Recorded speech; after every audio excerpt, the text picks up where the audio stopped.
Just make sure you've got like whatever you want to be showing on the screen that you have up for it.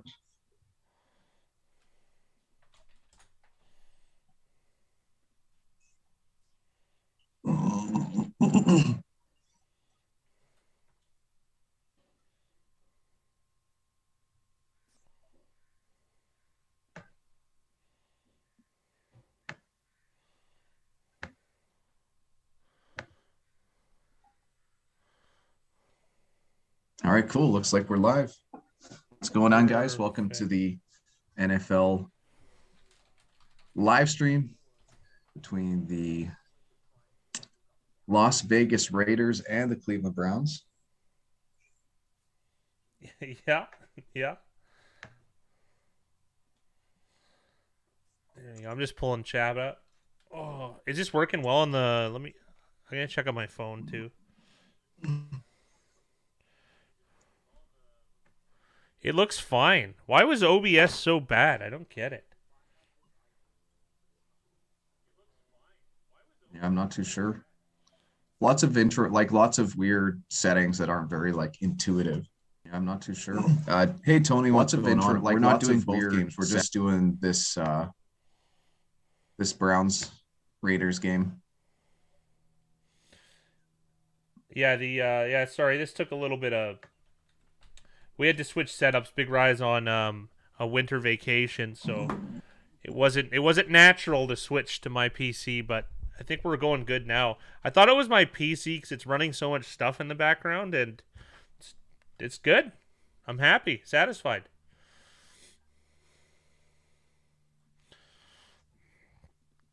Glad it's working well. Sorry about the last live stream, but this one should be good to go. Yeah.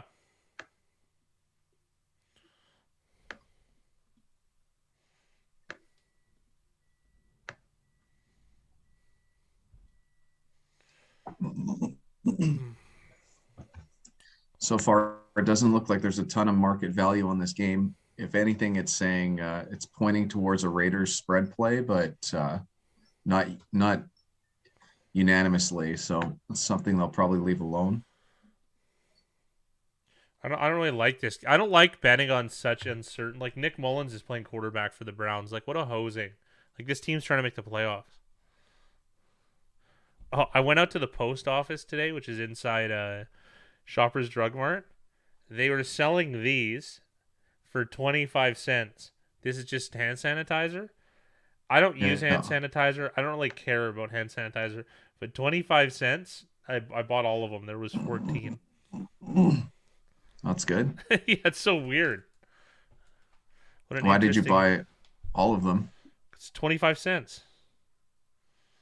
You bought them because it was a good deal. Yeah. Are you planning on reselling them, or you're just going to stock No, up and keep I'm them? just gonna keep them. What's does it go bad? It's not The like I'm buying bananas for 5 cents that are gonna go bad tomorrow. Then I have to take them out and freeze. I could actually take out bananas and freeze them. Let me think of something else. Meat. There you go. I'm not doing that. This is there was they a don't go new bad. episode of there was a new episode of Curb Your Enthusiasm that talked about hoarding supplies. So it's just funny that you bring it up. Oh, I have been forever. Don't forget. Have you seen my meat? You don't know my meat saga. Yeah, you do. I got 2.5 freezers full of meat, like $2,500 worth. They could shut it all down. I'm good. Perfect.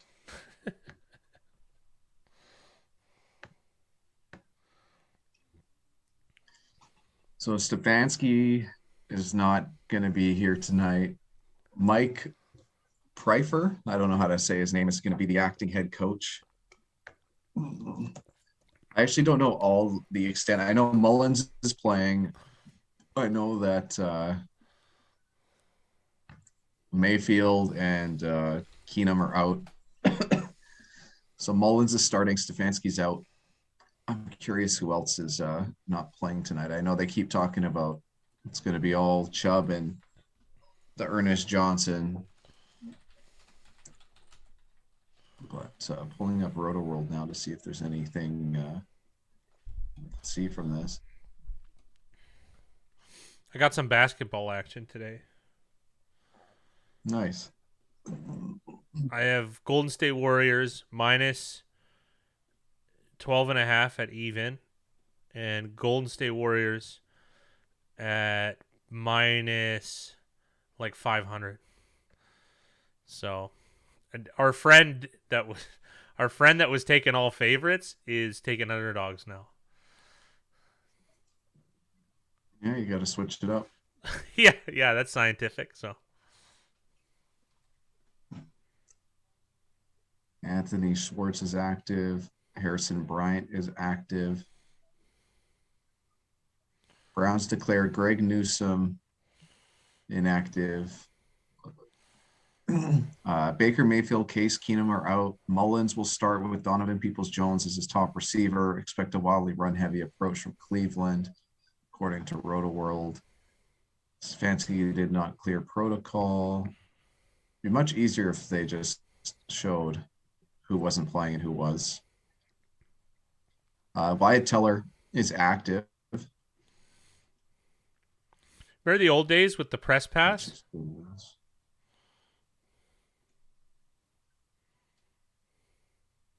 Yeah, I think we still have that. I just don't know if the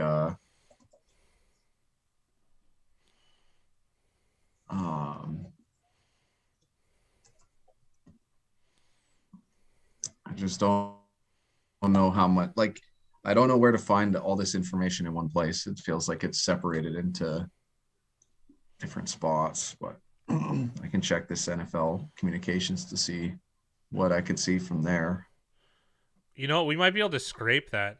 That might be a thing. Well, outside of the game books, I'm not sure how much useful information there is here anyways. No, but I mean like closer to game time, who's inactive and who isn't.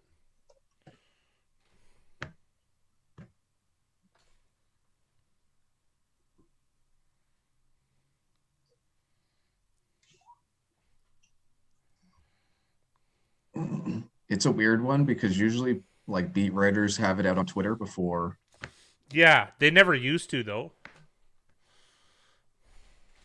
No, but like we'd have to find out where's the quickest place to get it because there's quite a delay on the NFL website.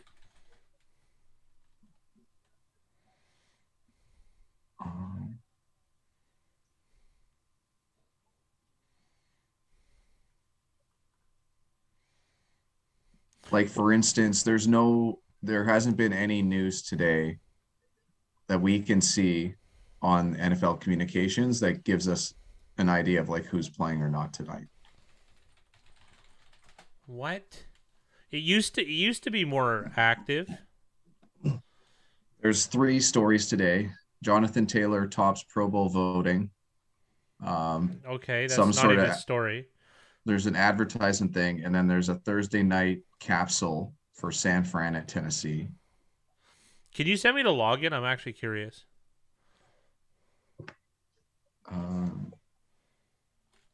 Yeah.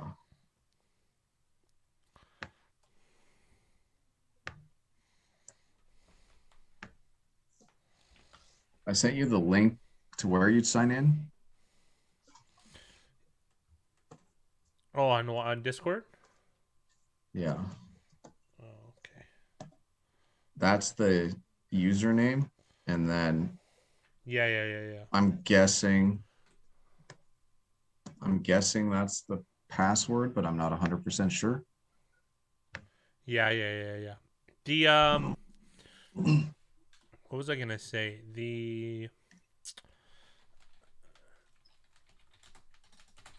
I'm losing my train of thought. You might want to change it right now. You're super tiny on the live stream, so you might want to change How does that work? change it. So I don't know if you have to share the screen or what it is. Oh, I just changed it to And gallery. There you go. then I don't know if you want to hide your toolbar at the bottom.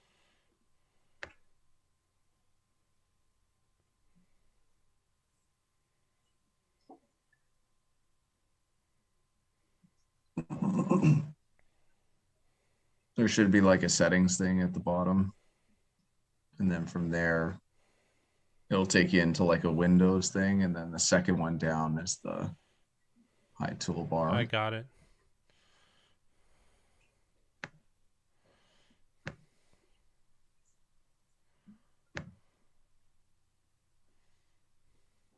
Do you still use that email? Just for login stuff.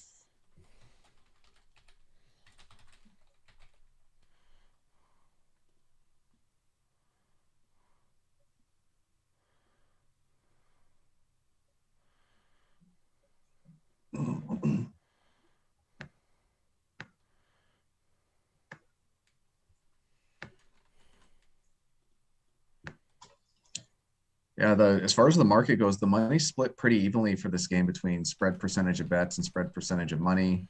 Same with the OU. Like the OU percentage of bets is pretty even. Where we start seeing discrepancy is on the over percentage of money and the money line percentage of bets and money, favoring the over and favoring Vegas on the money line. This is such a weird market though, because it's such a weird market because there's uncertainty on like when certain bets came in. Like we don't know if all these bets came in when the Raiders, because they open at plus 229, and right now currently they're listed at minus 180. So just a huge swing between those two numbers. Like let's take a look. It might be possible to figure that data out. It's 34% swing in win probability. That's so between nuts. Opening and current lines. And I thought, like, look, I said in the video, like, I feel like it's the Browns. Like, this will settle on 6.5. Obviously, those are like not factoring in a COVID situation. Yeah. Look, well, it goes back to like we didn't know that there was going to be an outbreak when we made that video. It happened after the we would have made a lot of money. It goes back to the thing to know, like during these times, is it's just really hard to bet large favorites at the start of the week. It's really it is hard just because there's so much more things that can affect them. He's a monster. So, like what would this line have gone to if Carr was out and the special teams, now interim head coach for the Raiders, were out? Well, I don't think Rich Bisaccia or whatever Bisaccia is going to make a difference. I don't know how to say his last name. But like Derek Carr, I mean, that's one of the ones where I don't know if it's as bad. Like Mariota is not like a bad player. Like, okay, he's not a top tier quarterback, but as far as backups go, there's nothing wrong with that. You know what I mean? So I might go Browns minus 9.5, something like that. In a game. Yes. All right, huge game for the Browns. Which is not nearly as much of a swing. No. Whereas the Browns are clearly a better team and not very good. Number 4 overall seed in the AFC playoff chase. I really want Cleveland to win this game. I'm wearing a Raiders hat too, like so weird. Should have gone all Cleveland today, I like but the Brownies in this division. I like the Brownies winning this division. Like I said, they play excellent defense against the run and the pass, and they can run the football. You're going to get Baker back, play action pass, but they know who they are. They run the football and play defense. I like them winning this. I'm going to go Bengals. I think they're a more complete team all the way around. Offense, defense, they can score on the outside. They can run the football. He thinks Bengals are a more complete team than the Browns? What is he talking? What are you talking about? So they showed they can dominate. I'm fine with the Bengals, but you and I don't dislike them whatsoever. They're not nearly as complete a team. They have a better quarterback. It's like you could just say that. You know what I mean? Like, I don't know why the... I guess I'll go first. We already know you. Browns are shorthanded. 19 players on the COVID list. Their head coach isn't there either. What happened the last time we saw that? The Browns won. They won a playoff game without their head coach. That's right. Go get him, Sparky. Sit, Uber, sit. Good dog. That's right. I avoided a bet I took. Was over 39 points even. I'm agreeing with you, man. I got Nick Mullins winning this game 24-17. You have the over? No, I avoided it because I took it on. I took it on Thursday, and then it's pretty common, like in the terms of service, if Sparky could if the game changes dates because of something like this, then for bets to get voided. I'm gonna be the outlier here. I'm gonna go opposite. All right, so enjoy the game. Just minutes away from kickoff. Jets Seahawks fan said Jets -2 is my super lock for this coming week. Easiest money I'll ever make. Jags are complete trash. That's what's interesting about the NFL, though, is that, like, just because teams have looked bad in previous weeks doesn't mean they're going to continue to look bad. So, super lock is always a term like Becca and I kind of joke about, like, because there's no such thing as a super lock. Like, what are the actual chances that the Jets beat the Jags? Like, if you had to break it down percentage-wise, the Jets beat it, and if it's like 70% or above, it's which translates to pretty much where that line is, -2. Yeah. Well, but this is the best part, is slight value. Like, betting on dogs is a high variance maneuver, if you're doing money line. And what happens is people get blinded by streaks. Even myself, I had a customer that was just blindly betting favorites, and even I was almost complaining to Big Rye, which I never really do. It was just an unbelievable streak of wins. And then this weekend, he got absolutely crushed. He bet on Amanda Nunes last weekend. And then he bet on the Arizona Cardinals and the Tampa Bay Bucks yesterday, and those are massive upsets. So it's and everyone's live, anyone can win. You know what I mean? And Detroit. Here's a good example. Detroit's covered a lot. Detroit's you can say what you want about how bad they are. 8-5-1. What does that tell you? It's the most wonderful time of the year. And they've been, it tells me that they've been coached way above the where they should be. And also take this, how about what they were expected to do? They're 166-yard field goal away from being huge money line profiters. Isn't that weird? If you think about it, that would have been they were 9-point underdogs, so you would have got plus 400, right? So that covers 4 games right there. They just won as plus they were plus 380 against the Ravens. Against the Vikings they were plus 340, and then against the Cardinals they were plus 560. So what you take away that field goal, you would have made money betting the money line on the Lions every game. Isn't that weird? So if you bet ATS, you would have made money too. So it's interesting. Who's the best? They even had that weird tie where Goff got hurt, and they weren't able to put up any yards. But they shut down Pittsburgh in that game, as far as the defense was concerned. But that defense has played reasonable, right? And you have to look at that defense. There's been a lot of missed fourth down, critical missed fourth downs on their side of the field. It's hard to hang that on the defense. You know what I mean? When they give up points. When they went for it on fourth down from their own 33 against Denver 2 weeks ago. When Denver inevitably scores points, who's that on? You can't, Denver starts at 4.5 points expected when they're on the 33-yard line of the Lions. So, I think that defense has been played pretty well, to be real. They played pretty well. I don't know. I'm just a fan of the Lions right now. That was so satisfying to me yesterday. I can't even put it into words. Coming into the weekend, just 1 game back for both of these teams. And as we talked to coaches and players this week, there were no excuses. They understand that this game is not about what's happening off the field, but about who's playing on it. Oh, I don't think that's fair, Seahawks fan. You're gonna want to go in the direction of Cleveland.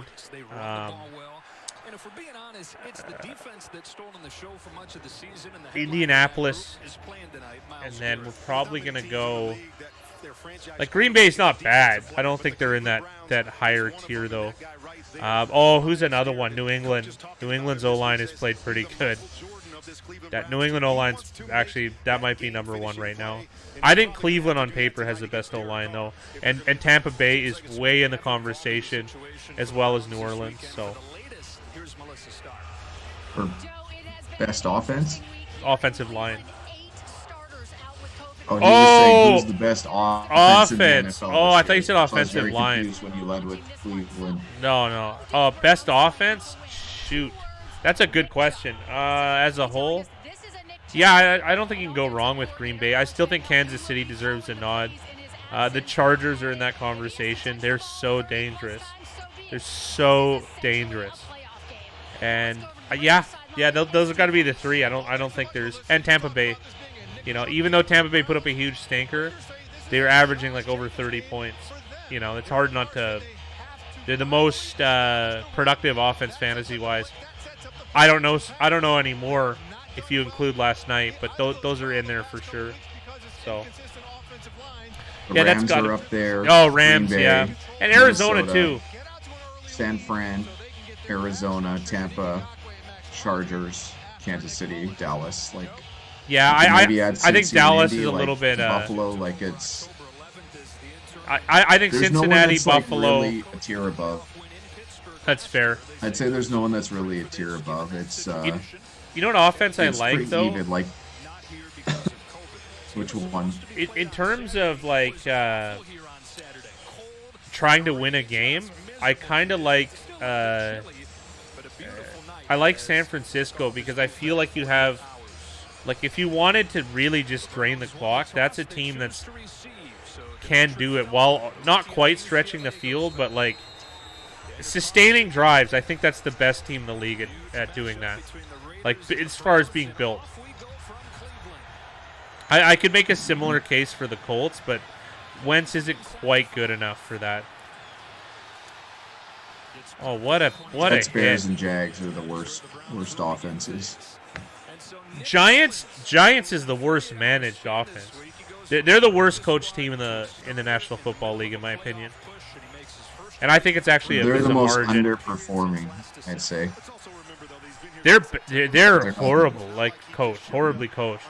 You can't tell me like they put resources into that team out the wazoo. They have, and this is crazy, on a regularly coached team. Like, they have a top 5 receiving group. Not that I care about receivers. They have a ton of draft capital in their offensive line. I'm not a Barkley fan, and I never have been because I don't like that style of running. But you can't tell me that, like, you're going to have to turn off your audio for the game while you watch. Oh, yikes. You can't tell me that, like, he's not you can't tell me that Saquon Barkley like couldn't be used better. Do you know what I mean? Like, at least have more production. It's very, very, very strange.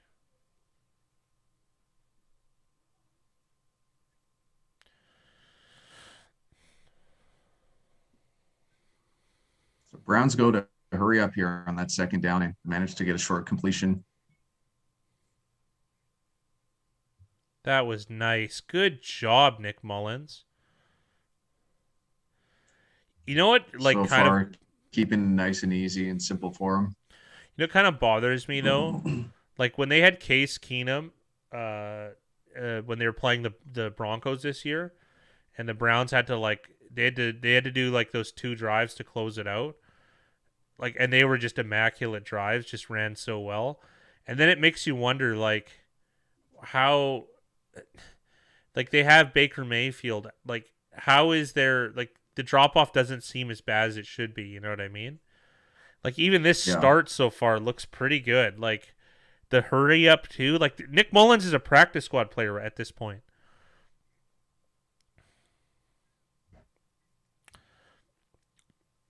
I say that and you get a delay of games, so. Pretty rare you see the referee look the wrong direction. Yeah.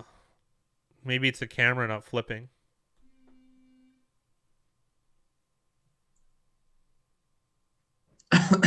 Look how crazy it is. That's some parity. When they're in first place, they're in with a loss they're in last place. A friend of mine in fantasy, he was either gonna not make the playoffs or come in first with a win in the last week, which was really, really crazy.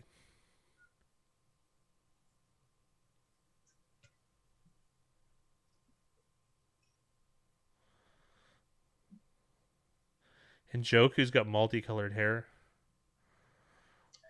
See, this starting drive I'm not worried about. It's after these like 10, 15 scripted plays are done. Like that's where it's going to be tough for the Browns.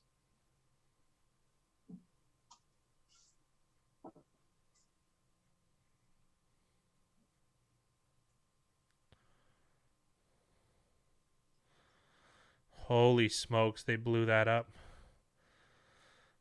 Yeah, that's the guy to do it too, Jonathan Abram. He's starting to come around a bit, eh?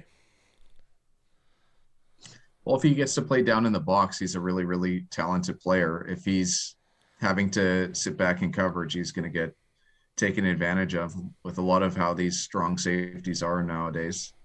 Like the top end strong safeties, like Jamal Adams.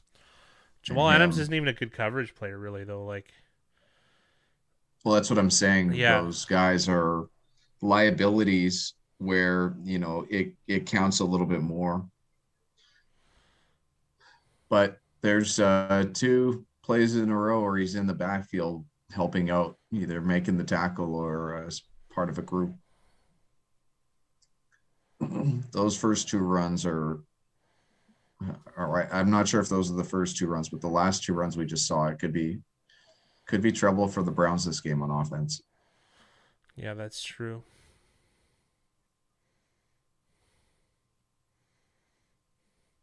We'll see how this defense holds up to the Raiders. No Clowney, unfortunately. Man, this guy is good.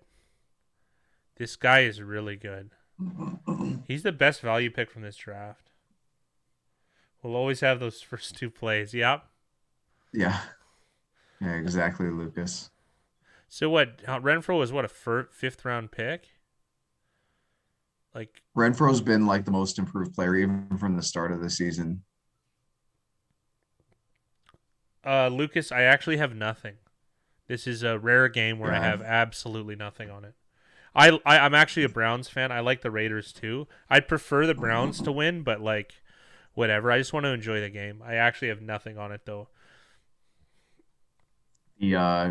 For market factors, it closed towards taking the Raiders money line, but you'd be getting the worst of that price. It's like minus. Yeah, this is crazy. Where did it close at? 140, 147.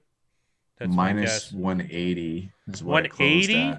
Well, what would it close at? 3.5 or a bad 3? I saw it anywhere from 3.5 to 2.5. It looks like 3.5 if I've got the most accurate numbers. Okay, that makes sense then. 180 makes sense. I thought it was less than that. Oh no, I took a bet. I technically have Browns plus 2.5 plus 125. So we'll see. You know, it's such a small bet that I don't even. It's not even like a rooted interest in it. I just want a good game, to be honest. So I would like the Browns to win, though. Like, I'd like the Browns to win the division. I really, really, really would. Seahawks fan with the best line I've seen so far. He had the Raiders plus 6 before the outbreak happened. So they didn't void that? Wow, what book was that? Can you, if I don't mind me asking, they didn't void that? That's very peculiar, because I know a bunch of Philadelphia Washington bets got voided. I'm shocked they didn't void that, because they can get away with it because the game changed the date of the game, so that's usually in like the terms of service too, where they're allowed to do that. I avoided a bet that I took. You know, well, I'm pretty flexible, so.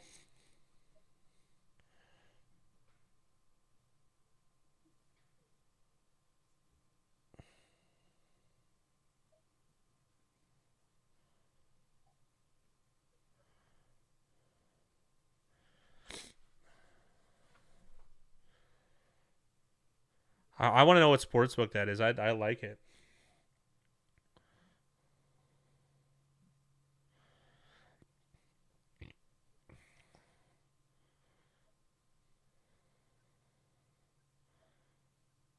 Good job. What a closing tackle.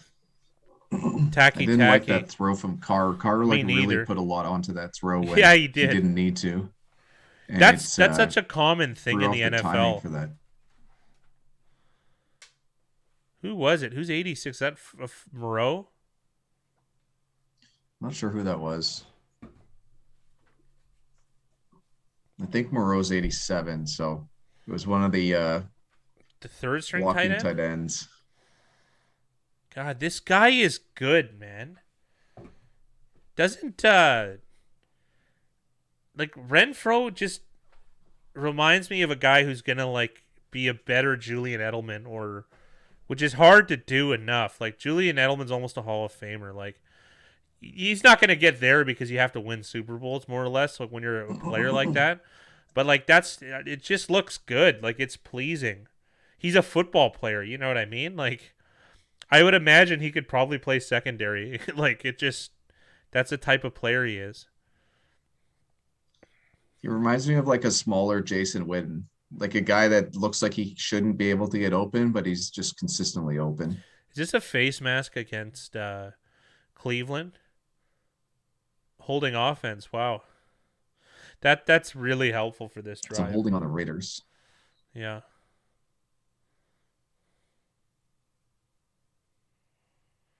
Yeah, exactly, Lucas. Like it's weird.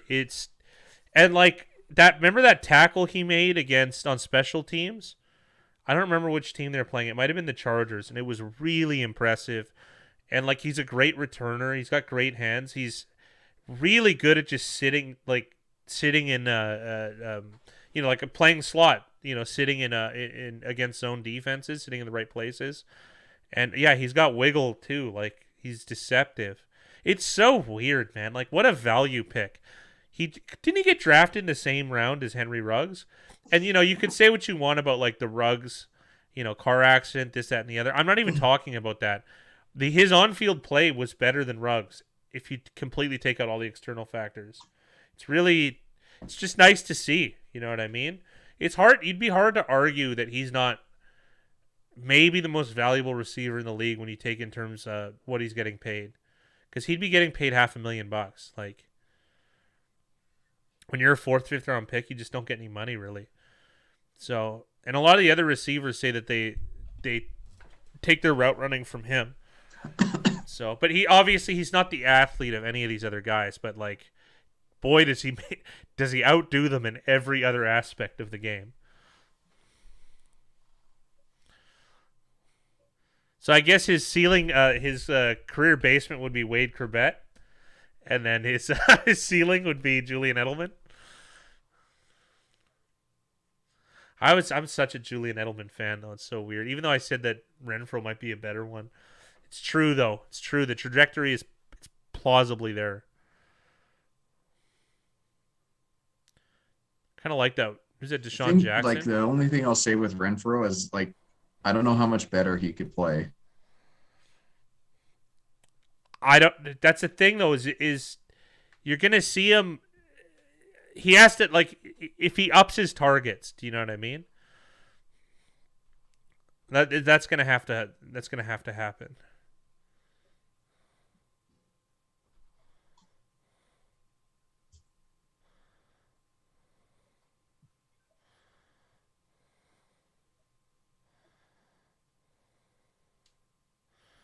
That was a nice run stuff. Tacky having an impact so far for the Browns.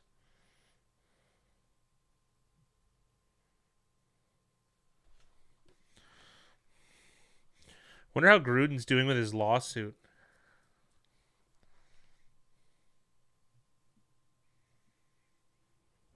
The Damon Arnett one is actually worse, like in terms of off the field stuff, because you should have been able to see that coming. Like the Henry Ruggs thing, maybe that was harder to do, but the Damon Arnett one, like everything I read was like, this is the easiest one for a guy not to draft, and they even reached on him too. So, and Josh Jacobs isn't exactly a good guy either. Like, I like how Mike McCarthy, what's the GM's name? I'm totally drawing a space here. Mike Mayock, sorry. I like how he's the draft guy, and then he picks, you know what I mean? Like guys that, like, I guess, old school type Raiders guys, good athletes that have, are really bad off the field. So this is going to be tough for the Browns if they get stuck here. Like, 3 points is no big deal. 7 is a lot in this game.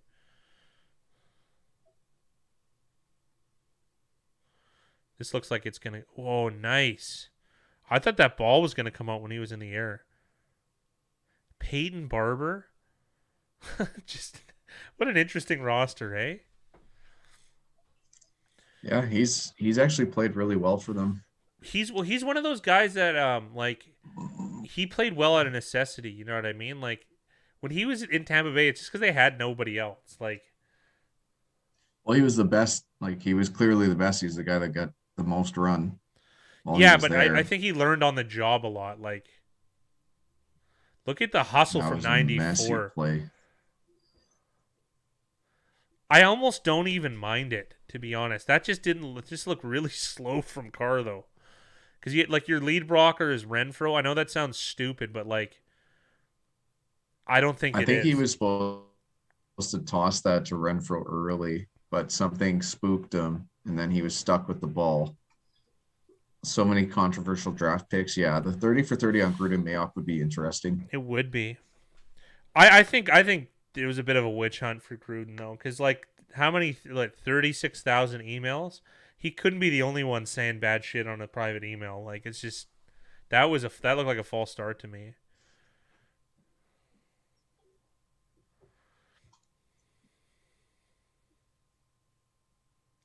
Oh, they're bringing in Mariota.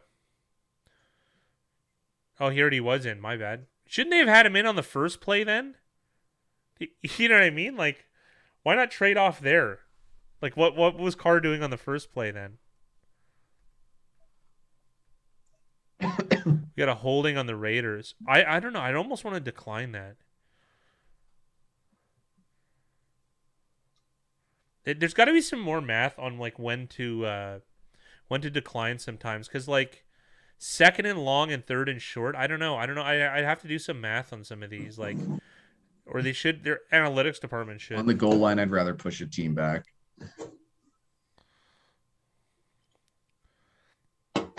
It was over 2 yards. I think that's sufficient.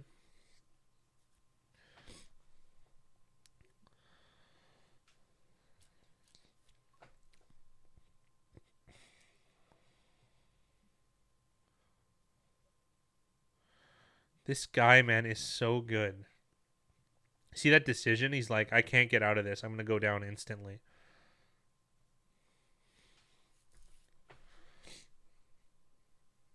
Would he be the most, like, he's probably I would probably want him as my slot receiver, my third receiver on any team. I can't think of a better player.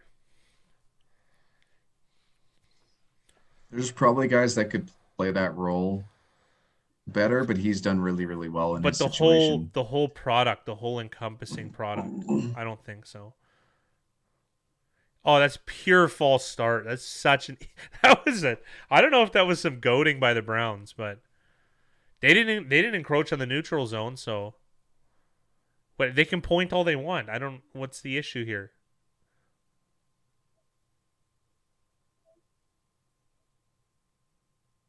Timeout? Yeah, right. Unless Carr did it really sharply.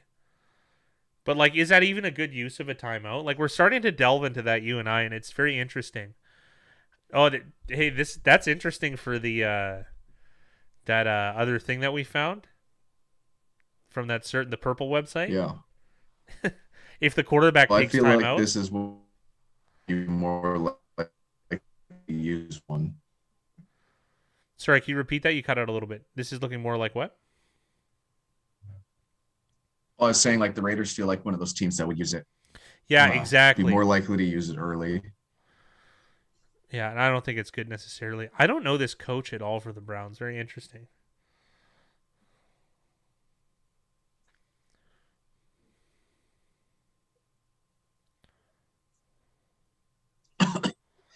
Wow, Edwards beats Ward one-on-one on a fade.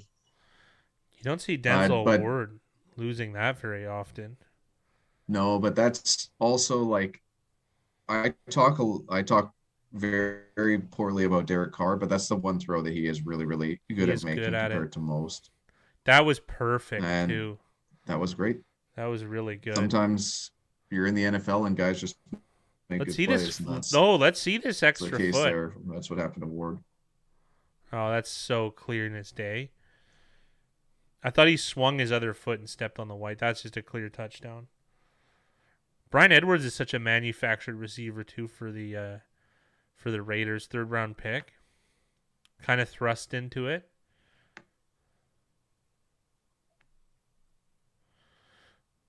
Who do they play on the other side? Who's the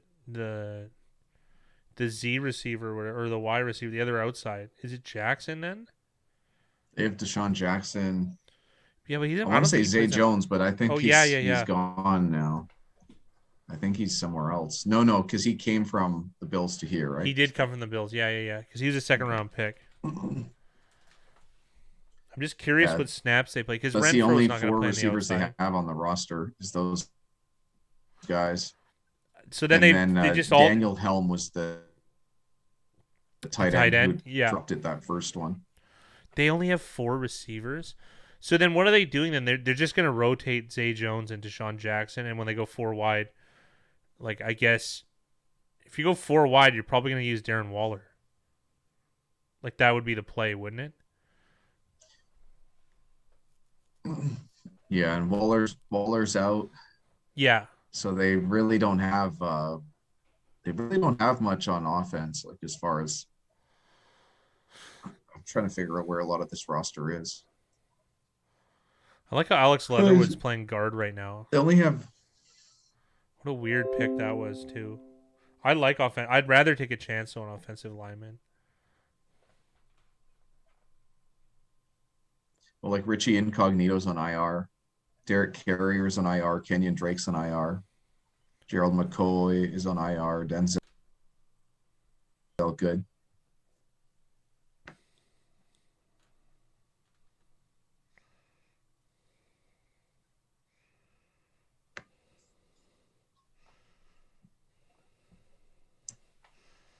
They've got a lot more players on defense than they do on offense. I wouldn't be surprised if this is the least amount of offensive players on any team.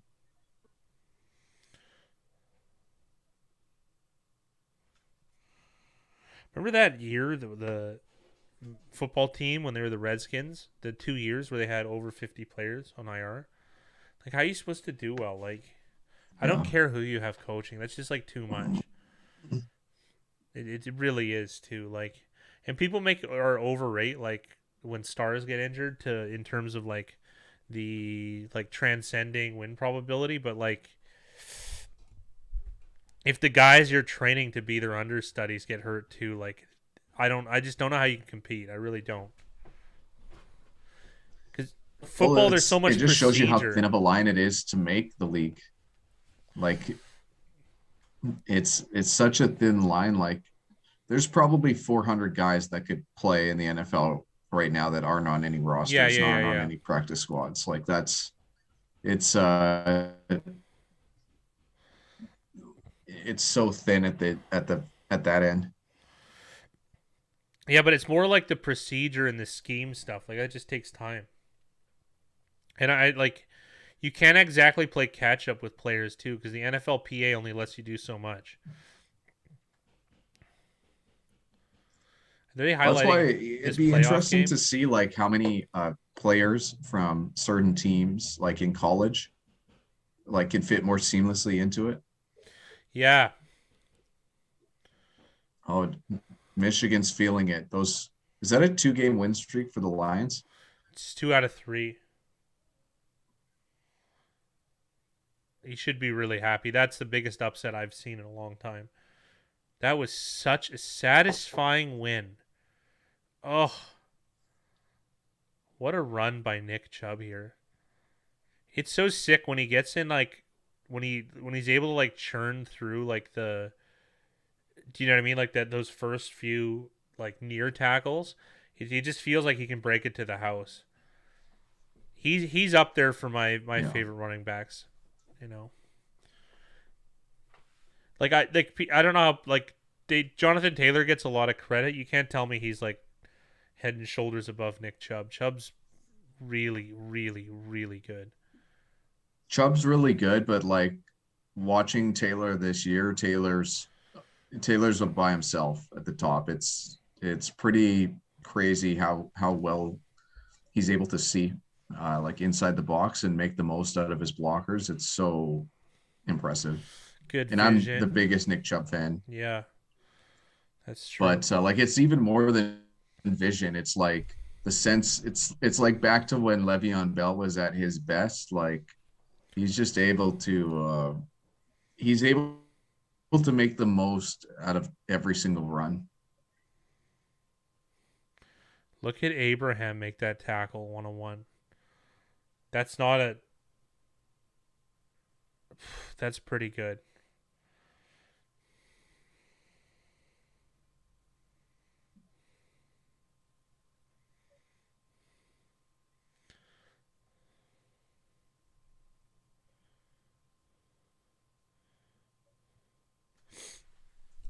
Second and 8 is just so tough.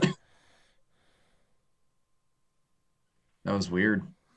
I want to see this again because he looked wide open. It looked like it should have been an easy catch. Well, Henry would have definitely had more. He had a big head start on Taylor.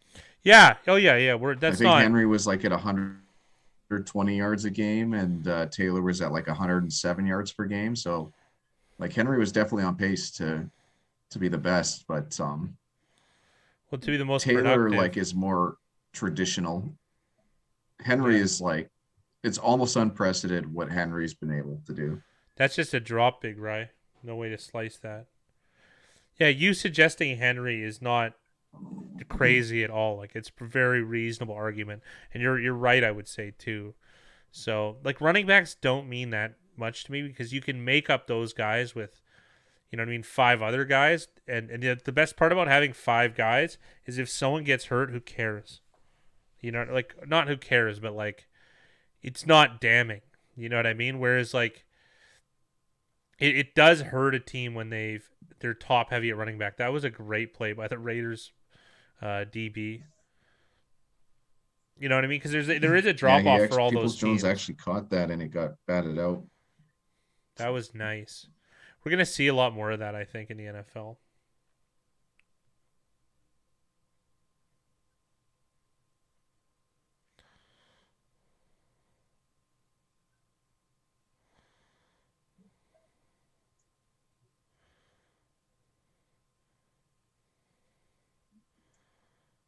Oh, what a punt. Are we joking? That was to like the 3-yard line. Yeah, Henry's been pretty good. And the other thing too is like, there's always that thing like I remember I made a ton of money the year after Chris Johnson busted 2,000 yards. I bet under every single game, and I went like 13-3, something like that. Because I remember because every game was inflated. Like he had some games where the over under for his prop was 135 yards. Like what? I don't care who you are. That's too high. Those were old days. You're not going to find stuff like that now, but like a lot of times what happens is when someone has super success the following year, like teams just don't let you do that, right? Like they don't let you be a one-dimensional offense and crowd you. So I was very surprised to see Henry having like all-time years back-to-back. That's just a lot harder to do when defenses are scheming for you. And he was doing it. He really was. The thing that's interesting about Henry is like teams do scheme for him, but if he gets his 30 carries, like he usually is able to break 1 or 2 runs, and that's it. Like that's all. That's the game. Because you're going to play aggressive at the line of scrimmage, and if he manages to break a tackle and then juke a safety, like he's done. He doesn't even have to juke just as fast, if not faster, than most defensive players. And he's 250 pounds. Like it's. If he gets a hand on you too, you're done. You're done.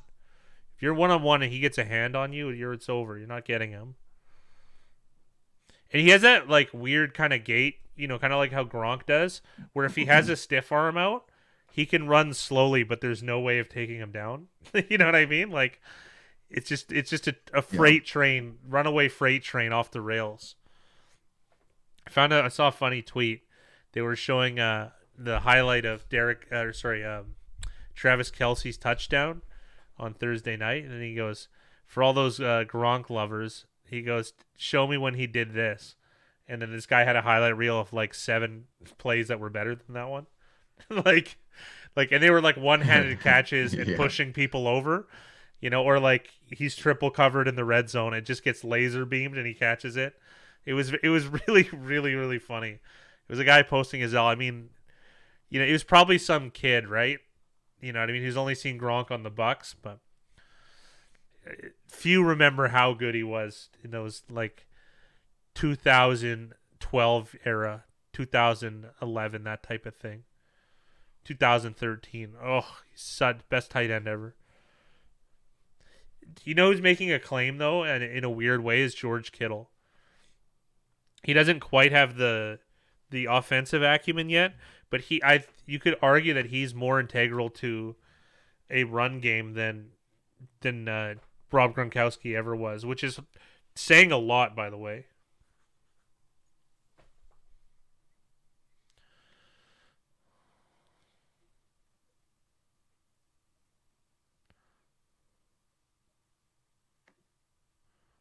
Why did they live line for this game is Raiders -6.5.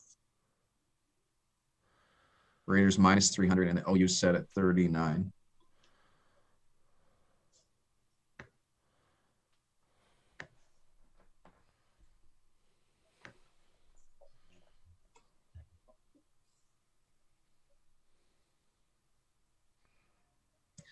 This is the best one I've seen so far because our lads actually does have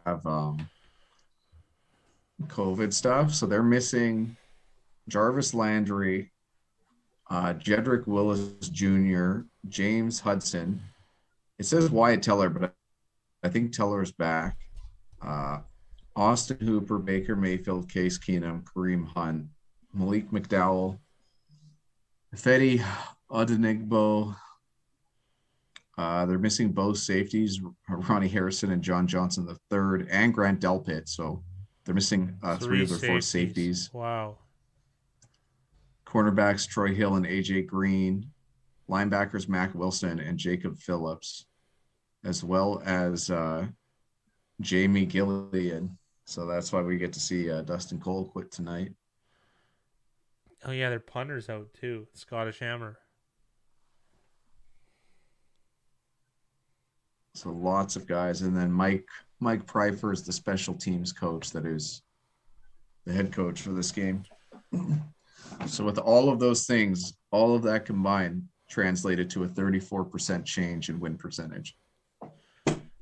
Who's the basketball player on the Google Pixel commercial? I keep wondering, and I'm like, I have no idea who that is. I'd have to see the commercial.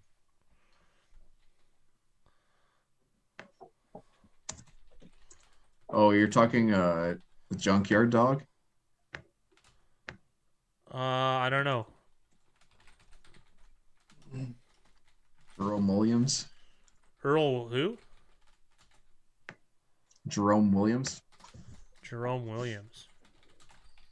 Nicknamed the Junkyard Dog, he played for the Toronto Raptors and a plethora of other NBA teams. Is it the one where like the chick sends a message? That's the guy. And he I just looked him up. plays? That's the guy. Was he a good player or? He was like an energy guy. He was like a bad Marcus Smart. Okay, that's a good way to describe it. He was like a very poor man's Dennis Rodman. Okay. All right, I get it. He still played in the show though. You know what I mean? Like, I don't know. I have a lot more respect for those guys. He was an effective player. He was a very effective player. Like, he wasn't bad. It's just he wasn't like tier 1. Which how many guys? It'd be tough to find a game where he put up 20 points.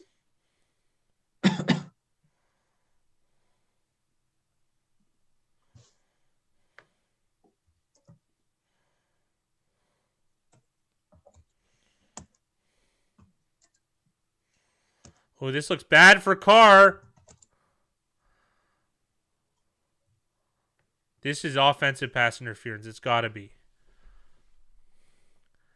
He doesn't look like it. Holy smokes. Carr just chucking it out the end zone. Wow.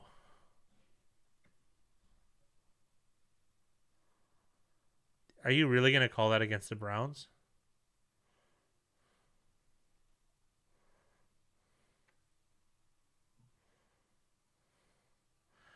Like, doesn't this just really, like, highlight that you should, just considering how stupid this penalty is, that you should just chuck it, like, when in doubt, like on 3rd and 5 here?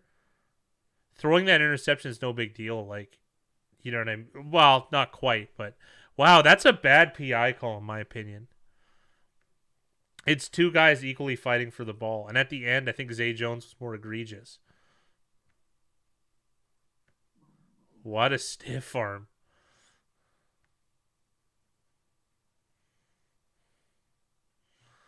Got another flag. This is one of those games. Oh, now they get a holding call.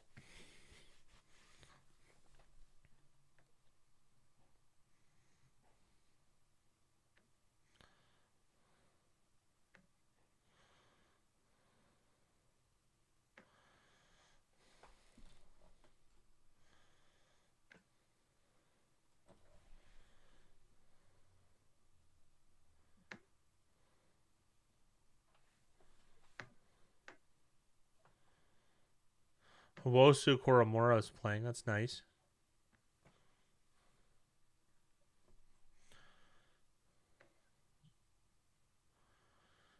This looks set up.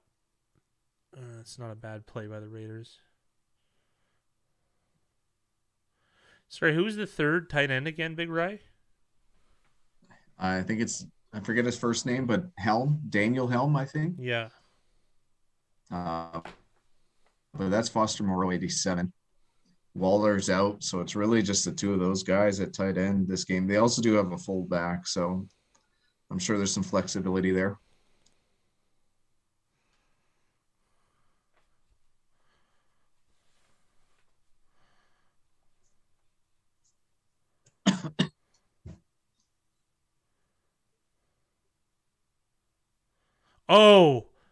Oh, fumble.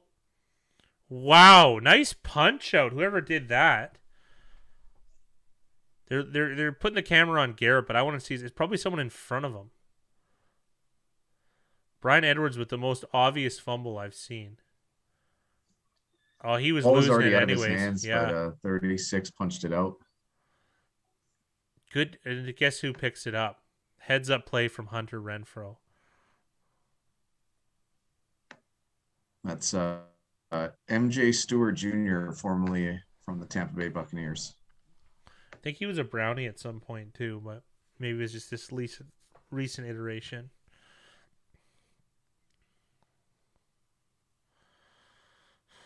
Wow, Brown's able to stop.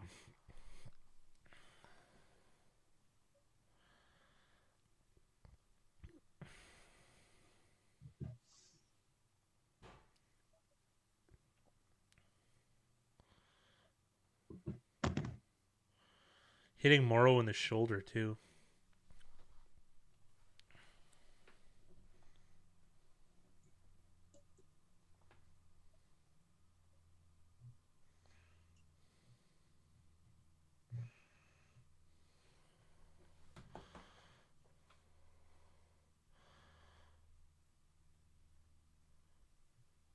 That was a fantastic return. Was that Donovan Peoples-Jones?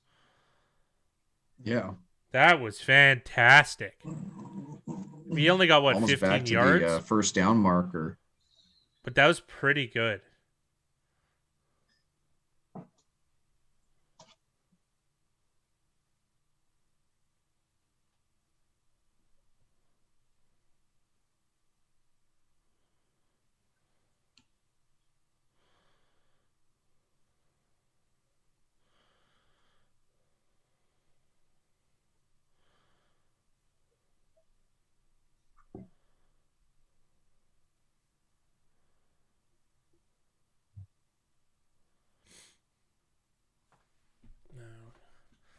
These Cleveland, didn't give it. If it went to 14-0, this game would drag a lot more for us. Yeah, that's for sure.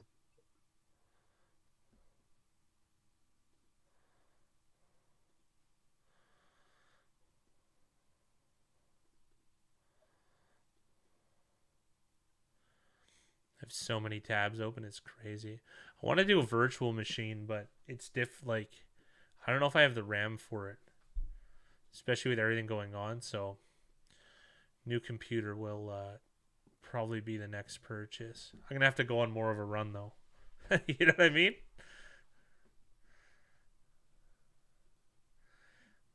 I might have to get out there and play a little bit more cards.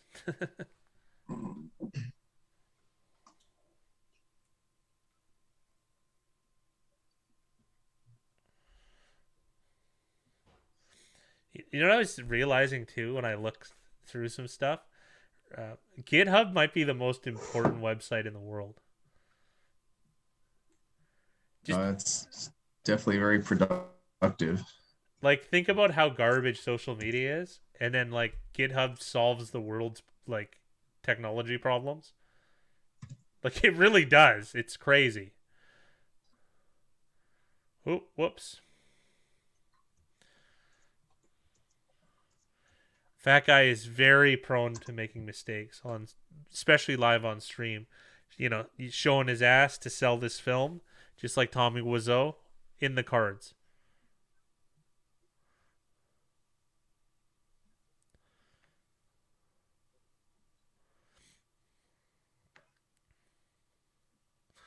I like how Nick Mullins isn't wearing gloves, whereas like the receivers are. I don't know. It's kind of common for some players who are just a lot more comfortable throwing without the glove. It's not exactly warm though, you know what I mean?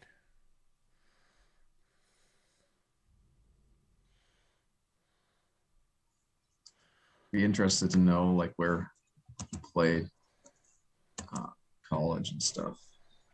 Yeah, Nick Mullins. He's actually, if you look him up statistically, he's had some really good games. In Alabama. He went to like northern Alabama. He didn't go to actual Alabama, did he? That's where he was born. It's not saying where he played. What a run play design. And it still wasn't there. Number 9 in Southern Miss. Oh, he went to Southern Miss? I thought he played at like northern Alabama.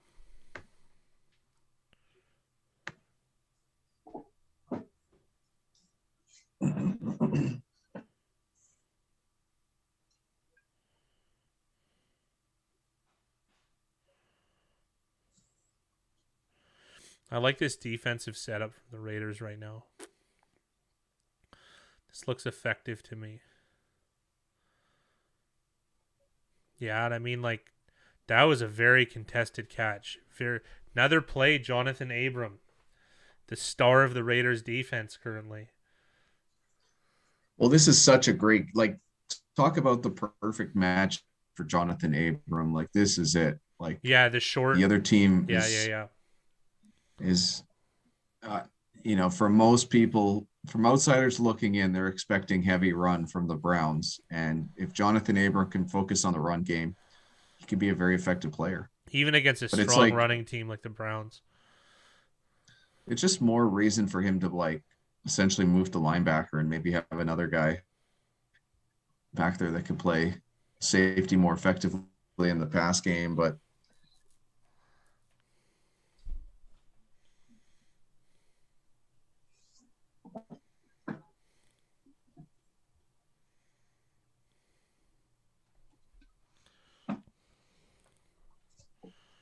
Raiders have a fullback.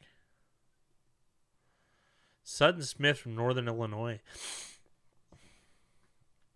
Formerly of the Pittsburgh Steelers. yeah, both these teams, Browns got Andy Janovich as well. So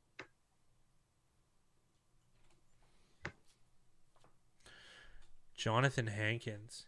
He was such a big name for like a year. And I don't know exactly what happened.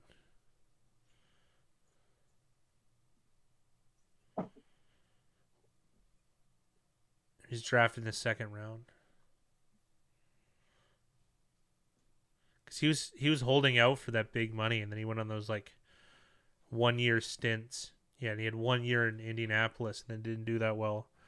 And then he's had some reasonable success with the Raiders the last 3 years, 2 years.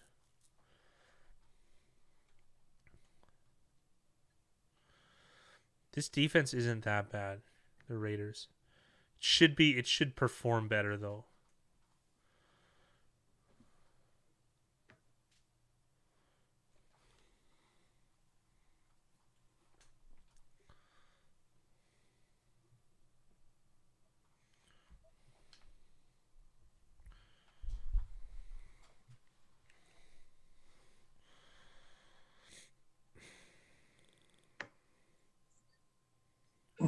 It feels like for the Raiders, a lot of their problems has been in the secondary. Yeah. I always the medicine for that though is always just have a better pass rush. Like, you know what I mean? Like, I don't even care. Like, it's because Crosby and Ngakoue are good. Like, they're good pass rushing players. They have nice depth at that position with Farrell and Nassib. No, Solomon So Thomas. I'd say more so than those two Solomon guys. Thomas coming from the inside. So, like, the pass rush is there. They have talent at linebacker. I don't know how effective they've been able to use that talent. Like, I know Littleton turned into a bona fide star with the Rams, and then got picked up by the Raiders in free agency, I believe. Well, they've invested a lot of money, but they haven't got to play a different role. Yeah, but I feel like they're one pass rusher short though. Whiffed on some draft.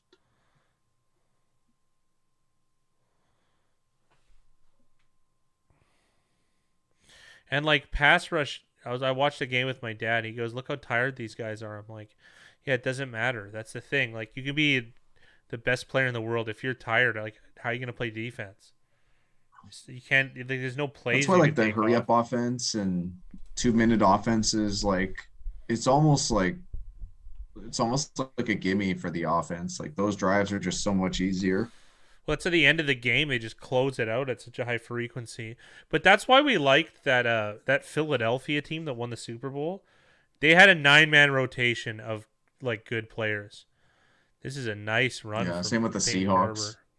Yeah, the Seahawks in what 2012.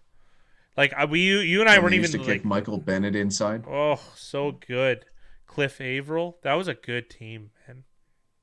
And you and I weren't even enamored with the Legion of Boom. The Legion of Boom had like the best rotation at D-line, which does everything. The D-line is really what made them as potent as they are, or they were rather successful as they needed to be.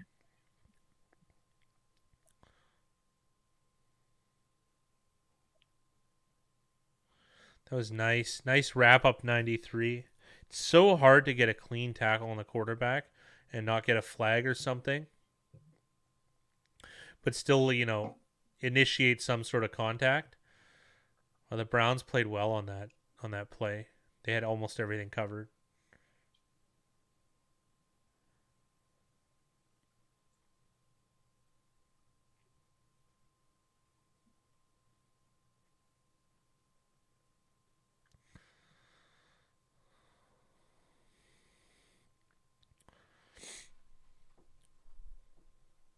Third down, Browns. Can you get it done?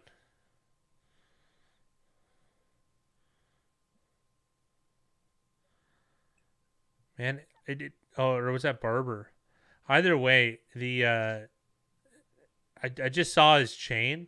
It'd be hard for me if I was playing not to rip out a guy's chain every time. Like at the bottom of a pile. Like what do you earn when you're playing football? I don't know. That's the way I would think of it too. Little Aqib Talib for the folks at home. It's dangerous to wear that while you're playing. 100%. 100%.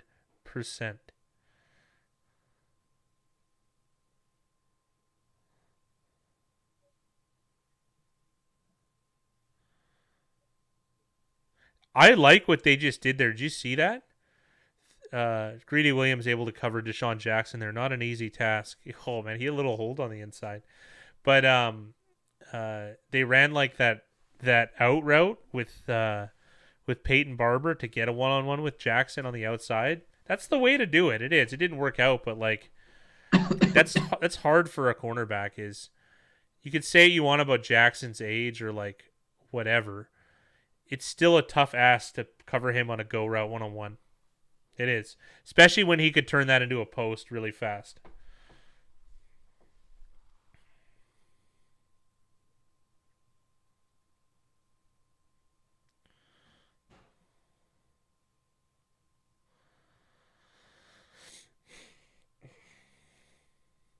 I ordered so much canned food in the last like month and a half. It's unbelievable.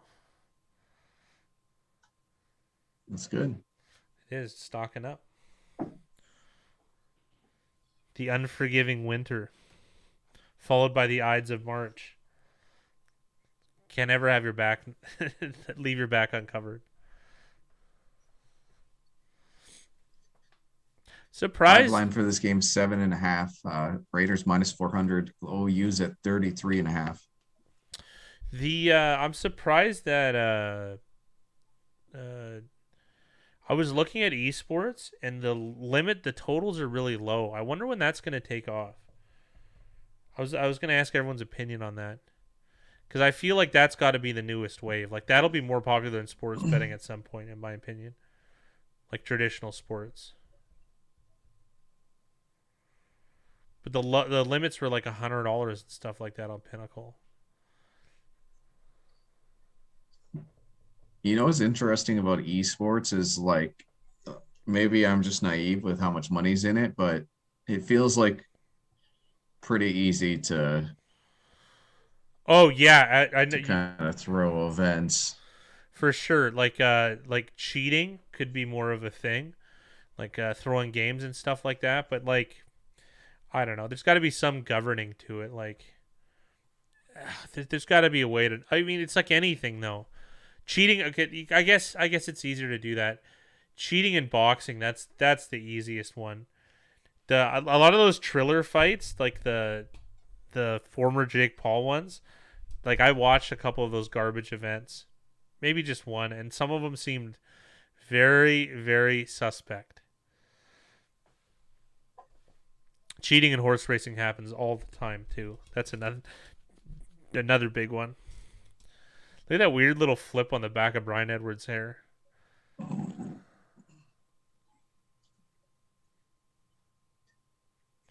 Browns haven't had a possession with more than 6 plays or 20 yards. I was so happy with that starting script, but you called it like, what's going to happen when that's not around to help you? Yeah. It took one blown up play in the back to like ruin the whole thing. Come on, Nick. Wow. Browns' best receiver, Donovan Peoples-Jones, with it batted out by number 35. That guy's having a game.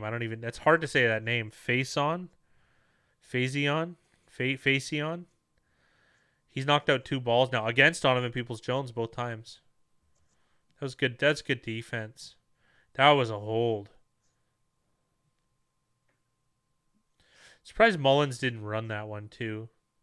Because that was like for sure going to be contested. You can get a guaranteed 7 there. Man, Chubb is getting... This is great defense from the Raiders. They're sending like a DB to make contact. And they don't have to get him down, but they're slowing him up, right? So it's hard to get him churning, let's call it.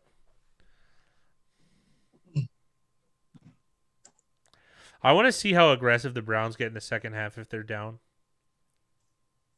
Well, like Mullins has to test them deep. So like even if he doesn't get it, just at least get them thinking about it. Screen here to D'Ernest Johnson. They're going to... Oh, man, what a tackle. 92. I thought they were going to get it Wright, for sure. With back-to-back tackles. Wow, I thought this was an easy first down. No, that's 92, man. Yeah, That was it was a in KG, crazy right? play. Holy smokes, that's effort. That's Solomon Thomas. Whatever. That guy's like crazy athletic. That was fast, man. And he ran to the perfect spot. I thought that was an easy first down for the Browns. Holy. Holy. That's like not highlight reel. Hunter Renfrow with a drop is able to recover the 39 on that punt. That's not like highlight reel, but that's like, that makes the film room with the, do you know what I mean? With the team. Like, there, you got to be impressed It's a key with that play. effort. Like It saved a first down. It's not. It killed the drive. Yeah, it's not. Well, it was a 3 and out, so it just continues this very, very strong defensive start.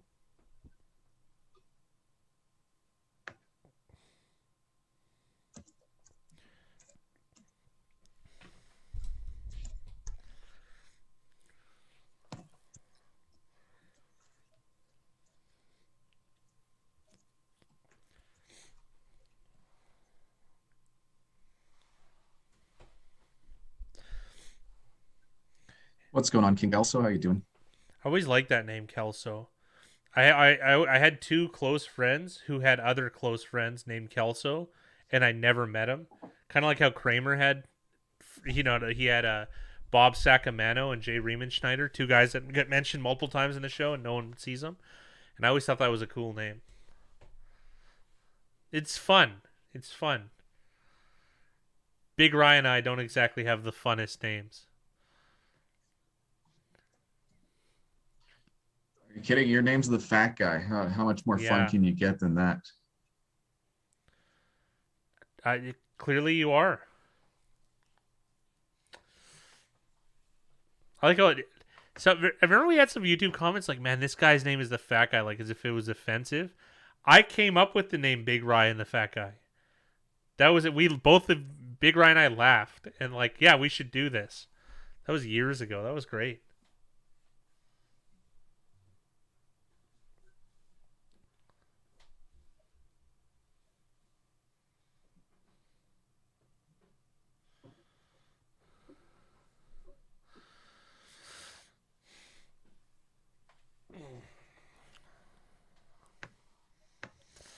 Jack Armstrong, the Raptors guy, did he have any sort of NBA career in like administration or anything? Or has it always been broadcasting? I don't think so.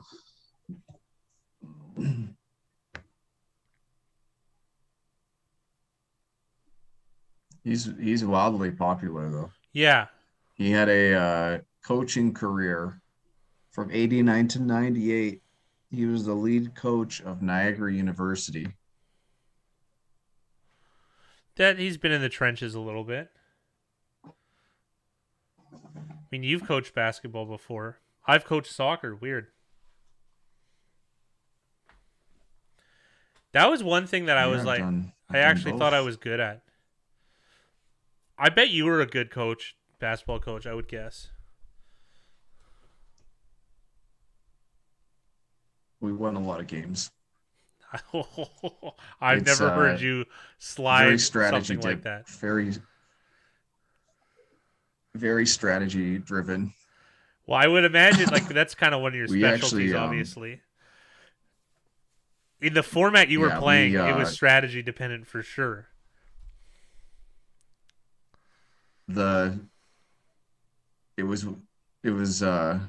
girls high school basketball, and specifically there was one team or a school that's known for having very strong basketball play.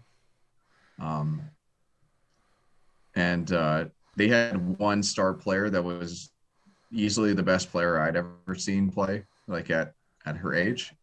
And we were able to, I don't think we ever lost to them. And it was all because of strategy, right? Because like you can shut down one player. It's not that bad. It's, as a coach, when you play a really good team, like there's not much you can do. There's just, some teams are just better.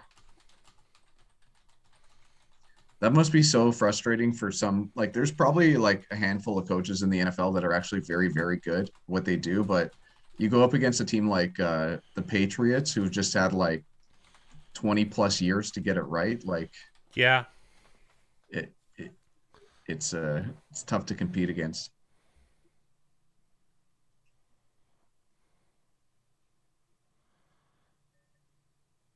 Nice pass from Carr, threading the needle to Hunter Renfro.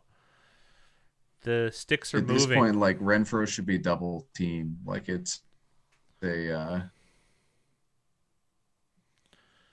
I have to Pretty check the tough, stats, but man. it feels like he's really the only guy putting up any numbers. Brian Edwards has a touchdown and a couple other catches, I think, but it's been Renfro for the most part.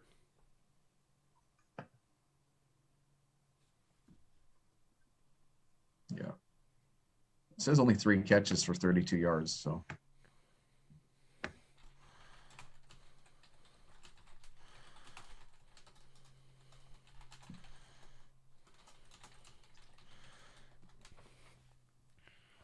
Second time out from the Raiders.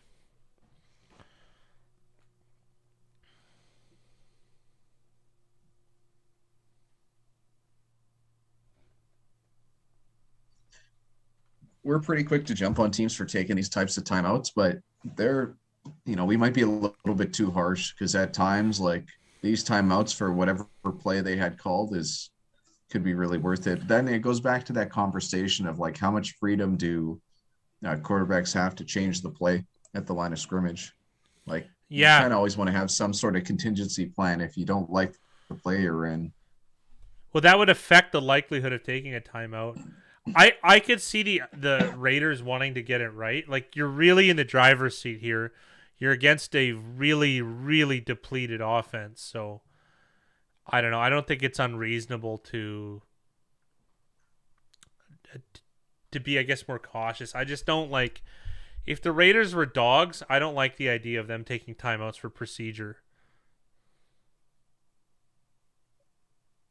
Well, that last one wasn't for procedure. It was for... They lined up 5 seconds on the clock. He didn't like what he had, and he took one. Yes, but I was encompassing that. Like, yeah.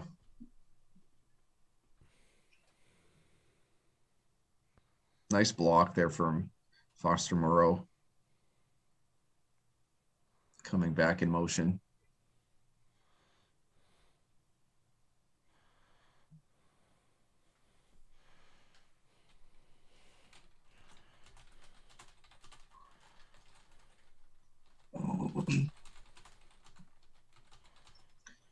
I saw that Josh Jacobs has been just carrying the ball like very like I almost want to say wildly when he gets to the outside, and it finally caught up to him last week where he had a lost fumble, I believe, because of it. he had 2 hands running up the gut there. He did there. So like maybe it's something he's They've realized and highlighted. corrected. Yeah. But that's also a different type of run. Like he's going up the middle there. That's pretty common. But like when he gets to the outside, he tends to like have the ball swing outside of his, it's not touching his body. It's just in his like forearm and hand.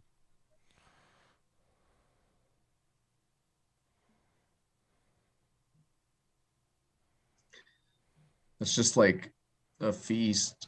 He's doing it here again. Like it's just a feast for guys like Darius Leonard. Yeah. What's going on, Jay? So what's up, boys? Work out all the bugs I see. We are live. We are live. There are. Yeah. It takes some time here. It was actually the software. We thought it was my computer, Jay. And like Big Ryan and I just like switched to the software he was using, and it was like flawless, like pretty quickly.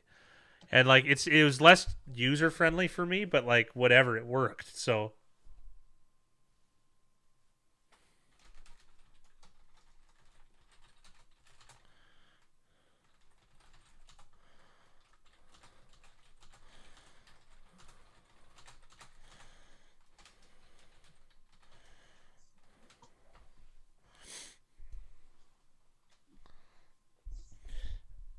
you off work, Jay? Or are you at the dreaded office computer? Yes, he is. He is absolutely working remotely. Damn. He's in the great province of Alberta. Wow, thanks for doxing me. Yeah, yeah, good luck. It's minus 23 where he is, roughly. So good. I think he's taking all comers. Which I usually do anyways. Yeah, I was a little opening up for that. 23 there is pretty cold. 23 Fahrenheit? Yeah. What's that? That's got to be like -5 Celsius. Well, yours is way worse than that.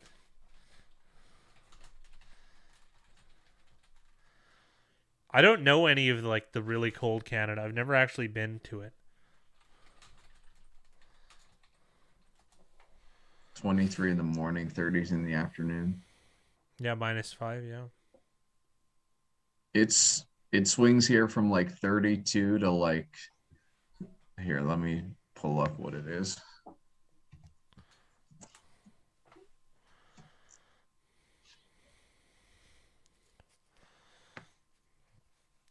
I prefer Celsius to Fahrenheit, even though it feels like it's less accurate. It's gotten as cold as -10 Fahrenheit here. Oh, man.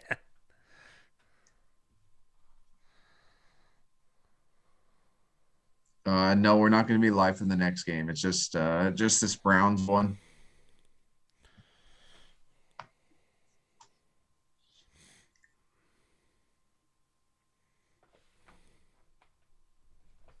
And this game has been a defensive battle. I don't know. I think the Raiders have had a pretty clear advantage here.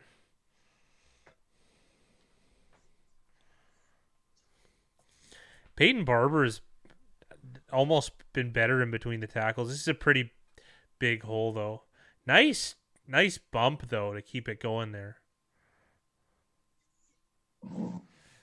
Peyton Barber just runs tough. I was running errands, and this one was on the coat rack, Jay, or the coat hook, this Raiders hat, so I just put it on.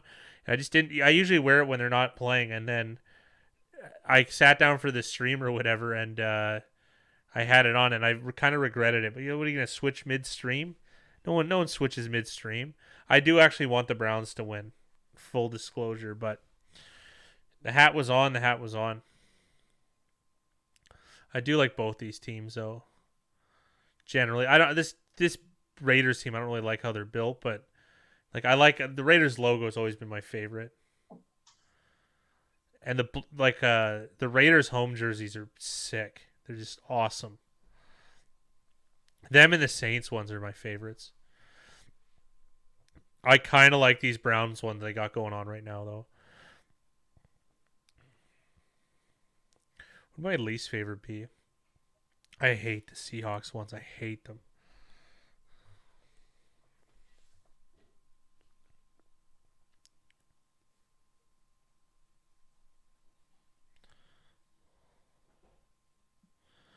The Browns are going to have to... I want to see them, what they're capable of, like with backups getting aggressive, because they're going to have to if... They're lined up offside here. That DN 95. That's Garrett. Is there going to be a flag on that? Like, that's clearly offside. Nope. Okay. I want to see what they... Like, how aggressive... Like, what an aggressive Browns backup team looks like. Carr missed that throw. That's a great question, Jay. I'd say slightly better, but like we're talking like a few small percentage points. You know, maybe a little bit more than that because of like I feel like he's better for quarterback development, and I think the approach he took with Carr is probably the best because I feel like Carr has gotten a lot better since he started, and oh wow, pass deflection and I think he took the really slow approach because they probably went like, okay, we're not going to be able to get a better quarterback than this guy, so can you make it work? And obviously Carr's not the greatest player in the world, but like he's been all right.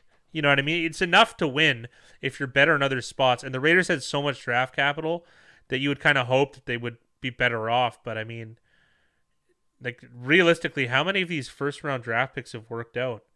Clellan Ferrell, no. Damon Arnett released. Henry Ruggs released. Josh Jacobs, he's a running back, like whatever. You know what I mean? Jonathan Abrams, I would say, is the best draft pick out of all of those. And I believe he's the latest round pick out of all the guys I just listed too. He was hurt his first year. Yeah, he took a while to come around, right? But now he's starting and he's good. So like that's, and you and I liked him, and we didn't think he was going to work out. He's good in the run game. He's yeah. Good it's a stretch. Like he's an average safety, I'd say. But he's playing snaps. That's important. He's playing snaps. Yeah. There you go. That's the way of going. And two aren't even on the team anymore. Exactly. Like the best value pick we were talking about was probably Hunter Renfrow. And I guess no, Max Crosby. It's not even close. Sorry. Like Max Crosby was a great find, but like they needed to hit on those picks if you're gonna be. Oh, nice tackle! God, that was a good tackle. Is that MJ Stewart? If you're gonna be like slightly above, it's Moffitt, slightly above average at quarterback. Do you know what I mean? Like maybe to above average, you have to be better in other areas. And having 2 first round picks not on the team and like realistically only 1 out of 5 work out, like that's just, I don't know, it's kind of a death sentence. And then Alex Leatherwood, even the newest first round pick, he had to move from right tackle to guard, and it's not great. He is playing though, but it hasn't been good. It has not been good. So I think Mayock's more responsible for the Raiders' lack of success than John Gruden. And like the Antonio Brown stuff. I think it's both though. Like he hasn't been able to get the most out of those guys at the same time. Like it's maybe, but it sounds like how many head cases you got on the team too. And that's a guy that I don't think handles like bad apples very well, John Gruden. Like I think he needs more like, I don't know, I just feel like there's more friction, right? Like I can't, like imagine at one point too, they had Antonio Brown for those few weeks. Like that just would have been a complete circus. All those types of guys. I think the general manager deserves more of the blame than anything, but what are you going to do? Has Gruden been great? No. Has he disappointed me? Sure. But it's I don't think that most of this blame is, he's developed a reasonable quarterback, and I think that they could have been better. Also, though, he did hire Paul Gunther, and that defense just didn't work like what they had. Maybe his pass his firing might be better in the long run, because there's a chance that like, even though it seemed harmonious, like there was no like stories about friction. General manager and coach have to build the team together, right? Like you need guys that fit your scheme. You just do. It's how it works realistically. So, although I do think that should be a for job how much that's they separate. Paid Gruden. I think it was Gruden's call for pretty much everything. I don't know. That's speculating. Do we really know? Mayock made these selections. Why hire a general manager then, right? Like, he might have wanted Mike Mayock, but I don't know if they picked guys that fit the team mold, to be honest. So, and they also too, they let go of all their old linemen, and obviously they were getting hosed by Trent Brown, who got a big contract and really, really just took a nap. You know what I mean? Like that was really unfortunate, but I don't know. There's a lot of failure that's led to mediocrity on what could have been a contending team.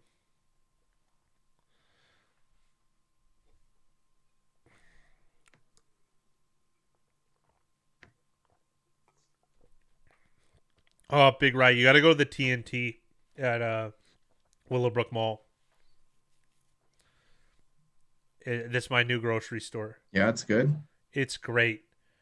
Yeah, TNT is great. TNT is awesome. I love Chinese grocery stores, especially because like That one's there's a little white guy in there, and they there's stuff for me there, but the people and the staff are courteous and mind their business. It's just such a better, and the quality of meat is nicer in there than any of the other stores. It's unbelievable. I bought some tea there recently, and it's really good. The H Mart's nice too. So I like there's a H really Mart nice too. selection in Langley. Yeah, absolutely. But I used to go to Superstore because it's such a good price on everything. It's even, you can find even cheaper stuff at T&T. And snacks, man, they got everything.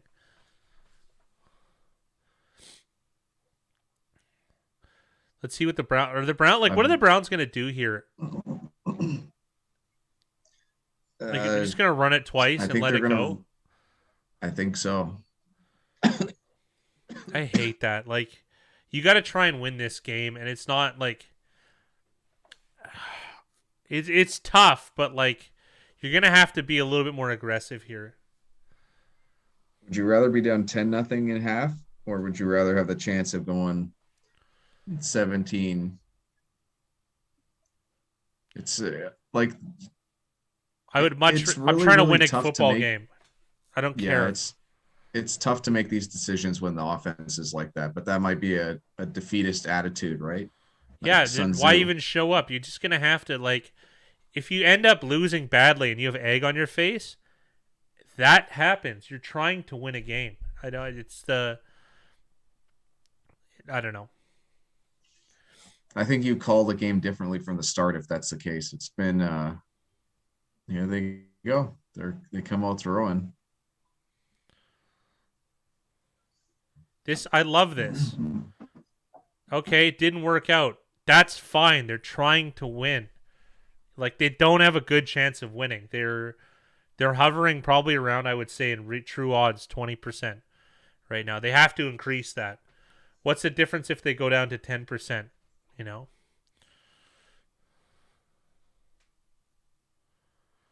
But if you're conservative, you're going to be at 0. So you're down. You have to win this game. They're throwing. I love it. I'm glad that they planned for this too.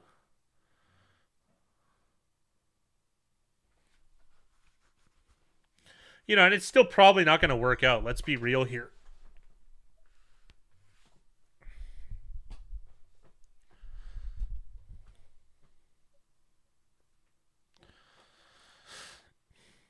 I feel like they should be flexing Njoku out as just a receiver. They might be doing that already. I just haven't noticed him, though.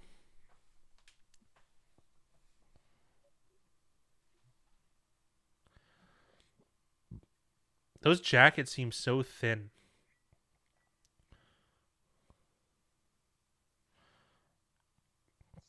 Nice. Take your time out now.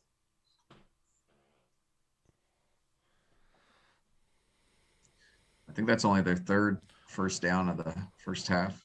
Yeah.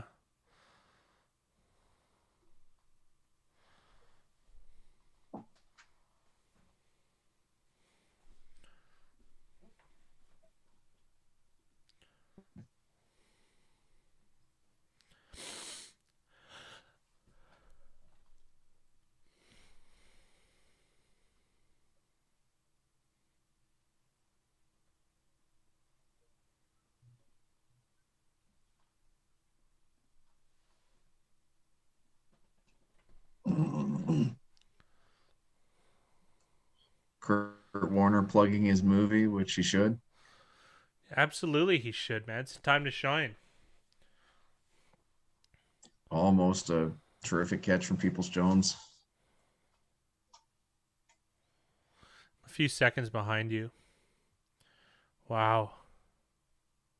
That was something. That Tampa Bay loss was so satisfying. Yeah, it was a really nice. It's a week of the underdog. Yeah, it's been really good. I know 3 big dogs won. Yeah, Jay, I had Saints money line for like pretty big money. It was really nice. I had Saints and Lions money line yesterday, and it was like I had like some of my customers have been beating me really badly for like pretty big chunks, and then yesterday was nice. Let's put it that way. Well, Jay went 4-2 yesterday for over 6 units, so Yeah, he we're had a in the very, same very strong conversation. day, Yeah. too.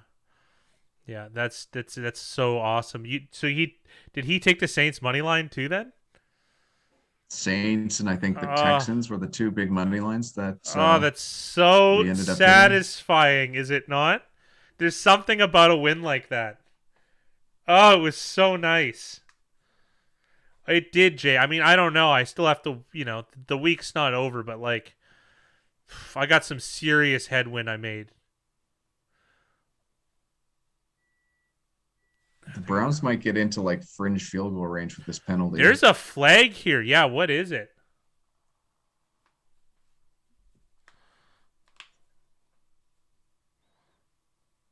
Looks like PI, and it'll be around the 36. So my guess is maybe one more play, like a 5-6 yard out, and then probably a field goal attempt. But a tackle in bounds could be huge for the Raiders here because there's a chance they might not be able to get set up properly. I like how like I can call what they're gonna do in the next play, but then defensively they're not able to like do it. You say that like it's this one isolated time. Watching football with you, you've done this like I'm gonna say over 100 times easily, and you're probably at like 80%. Like, okay, it's gonna go here, and it makes sense. Like, we both look at the same formation. You're quicker at it than I am, that's for sure. It's not that like armchair quarterbacking. Like, it's weird that sometimes you're more in tune. I don't know if I'd run this play. The Jay also Good hit a job. NBA dog of plus 240 last night, so that's awesome. Good. That's so good.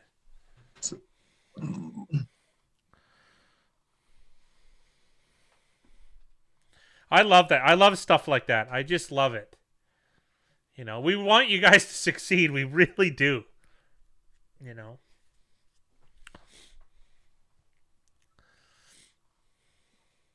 I did find it laughable. One of the comments was like, "This guy has never even bet real money." And in my head, I'm like, "If you only knew, man." Like, not that I'm like projecting here, but it's just. It's such a weird insult. Like I didn't live the struggle. I'm just out here saying things.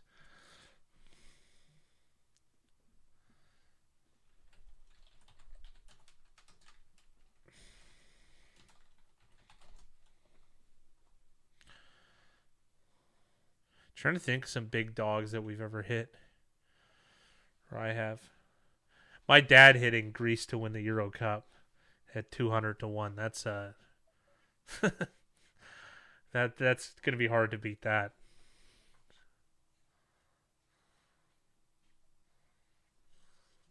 It's gonna be very hard to beat that, actually.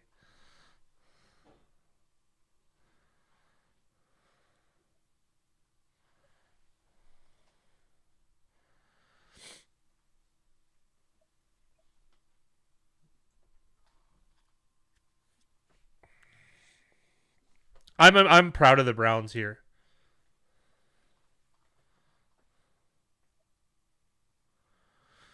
I mean, they didn't make this field goal, but like that was an attempt. That was an attempt to win a game here. I gotta use the restroom real quick. Can you fill the dead air, Big Rye? Yeah, for sure. NASCAR has nice prices, but they're hard to get right. Yeah, it's tough.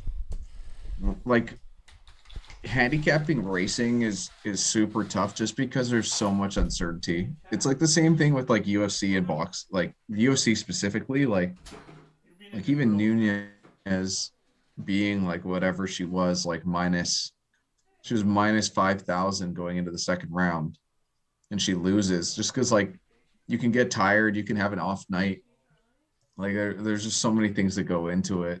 And NASCAR is even worse. Like fighting's the same way, right? Like you just move the wrong way and you you know, injure yourself pretty easily fighting. And same with NASCAR. Like you just get touched by another car and things go out, or like a tire blows on you. There's so many crazy things that can happen.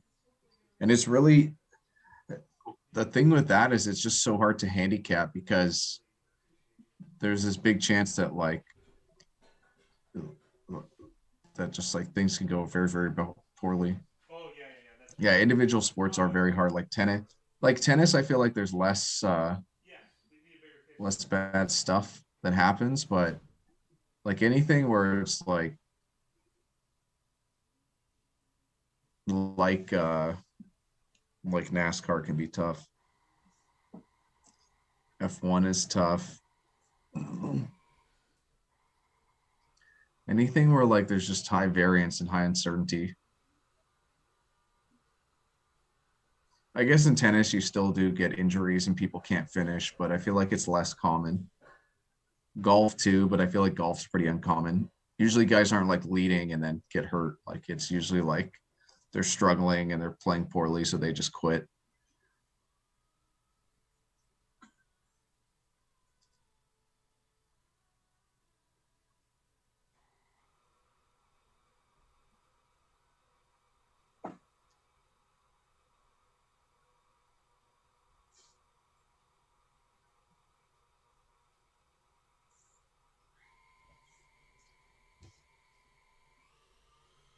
Yeah, I haven't made any golf bets in my lifetime, but I know a lot of people that really do like them. But like golf's one of those ones where I feel like a lot of people have inside info and I don't. My my golf inside info is very limited. Let's put it that way. Not that I have any for the NFL, but like golf's just a different.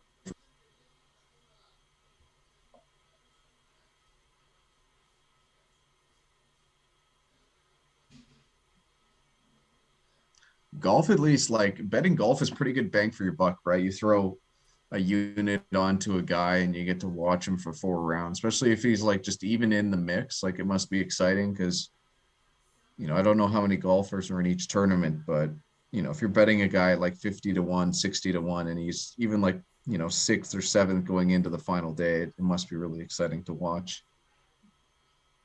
And the other thing too, like with golf, is you kind of have to be interested in everybody. It's not even just like watching your one guy or cheering him on. Like it'd be a really fun thing to bet if you have time to burn on the weekend to watch.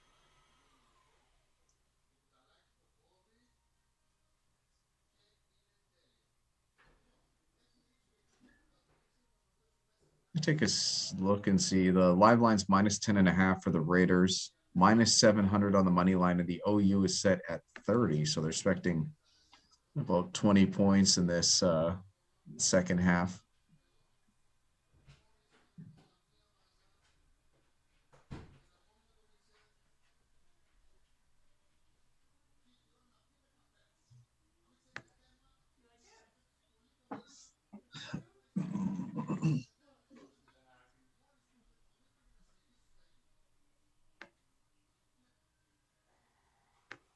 It just sounds exactly what they sound like.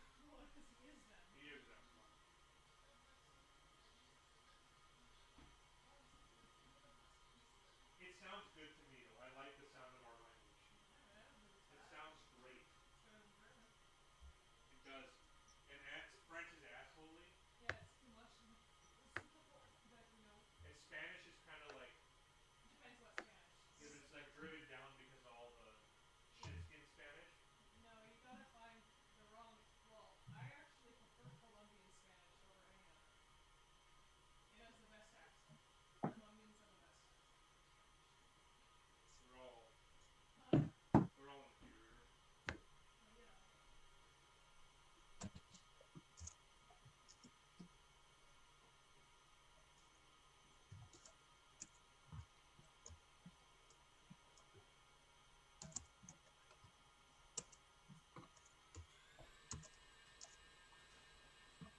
I've been so busy away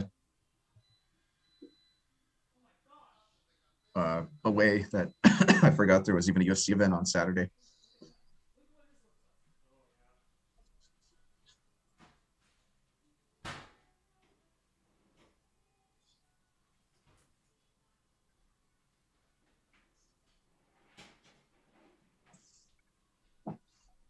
Man, the NFL is busy right now. We have games tonight, games tomorrow, Pro Bowlers revealed on Wednesday, game on Thursday. Just nonstop with all the stuff going on.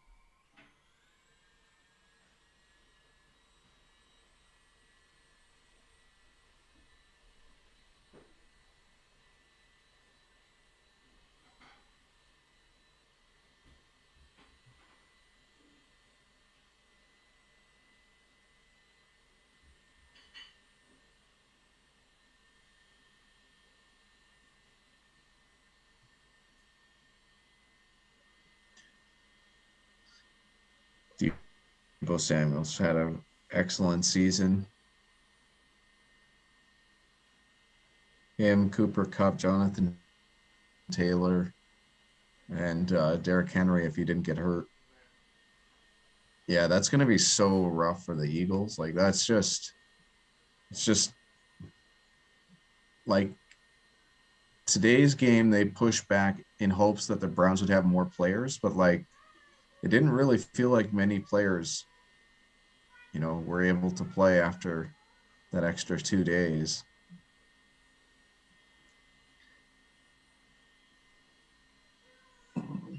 It feels like the team should be able to add another 10 practice squad guys just to deal with these outbreaks. It's it's just a different time.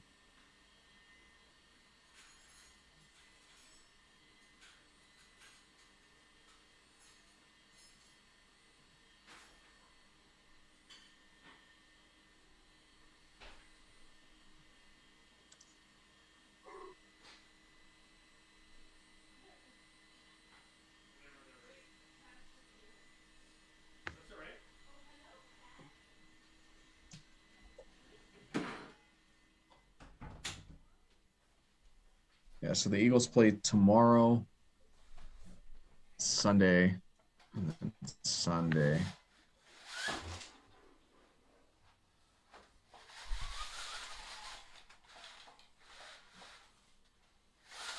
They're all divisional games too.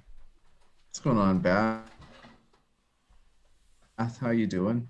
How was Codenames? I saw your message a little bit late, but I was obviously just getting into bed. I didn't know you could play Codenames remotely. That'd be a lot of fun. We did. It was great. How do you even play? What? We're just clicking buttons Does and we're someone talking. write? Well, we're on a Discord channel, so it's really it's as if we're at a table, right? Yeah.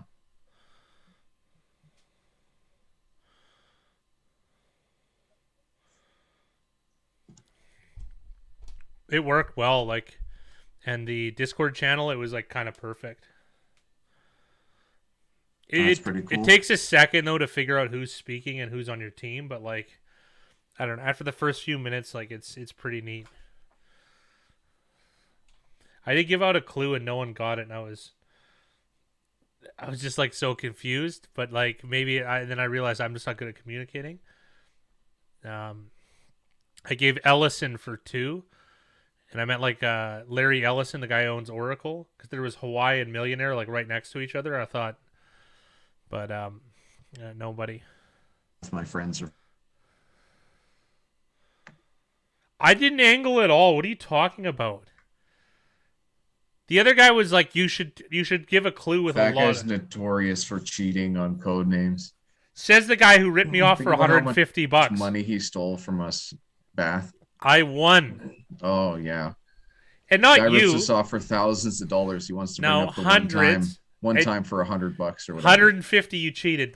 Yes, you did. Hundreds of thousands of dollars. Hundreds of thousands. Hundreds of dollars. Millions of dollars. Yeah, right. I'm probably up in Codenames $300. But that's including with the cheating that you guys did on me, and you wore a clown costume to scare me. Yeah, it worked. It did. All It of did. it worked. So I wanted to kill you. who's the clown? Yeah. It was like you were Dink and I was Doink, and I was gonna powerbomb you into the fireplace. Yeah, I might go as Dink every Halloween. Such a cheater. I don't cheat in gambling. Man, he couldn't even keep a straight face when he said That's that. such bogus. I'm trying to think though if I've ever cheated in the last few years. You let people cheat themselves. That's really Yeah, what it comes down to. okay, I've done that. I've let people take really insanely bad prices. Okay, I can think of one that was really bad. I didn't cheat, but it was Nico Williams. He wanted to bet on Nate Diaz against Jorge Masvidal, and the line he had on his phone was plus 140. So he thought that meant that it was a minus 140 because he didn't know how to read odds. And he goes, so I put up 140 to your 100. I'm like, yep. I'm like, yep. But that's not even that bad. Like that's It's really been. not that I bad, felt though. bad a little bit, but I was like, no. If you're gonna drink and be an idiot, this is punishment for you. Yeah.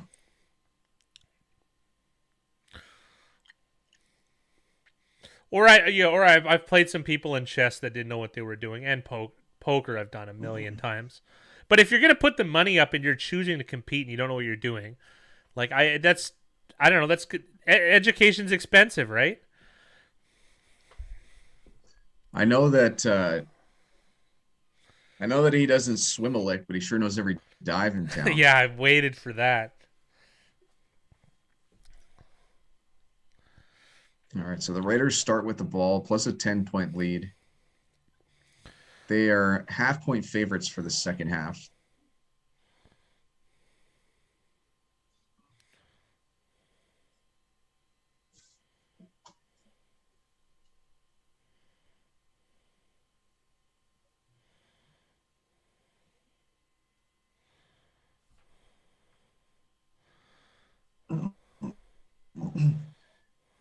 It might be too soon to do this, but like if I'm the Raiders, like a heavy dose of run, like you pretty much just want to get this game over with. We could, Jay. Like I can set it up really easy. There's all these apps. Like I play on. You can play on your phone. You know, and we can do a low buy-in or whatever. It's fine. Bath, I guess it just depends on your lead, but if you have the lead, then the way to go. Yeah, it depends how big your lead is too, right? And what most likely those guys are to pick. If you have a 2-game lead and everyone's very heavy to pick the favorites, then just do that. It's hard to lose. It's kind of like when I had Survivor, and it's a 2-strike league, and I had no strikes, and the other 2 guys did have strikes. I just tried to pick the games that they would pick. You know, because then I'm free rolling. I can't lose, right? And that's what happening is we both took Dallas against the Raiders, and the Raiders won. And then I ended up with 1 strike, and that guy with 2, and I won. So that was the game theory. And oddly enough, that's a game I would never have selected naturally. So I love Survivor, probably because I've had good luck in it. I've historically done very well.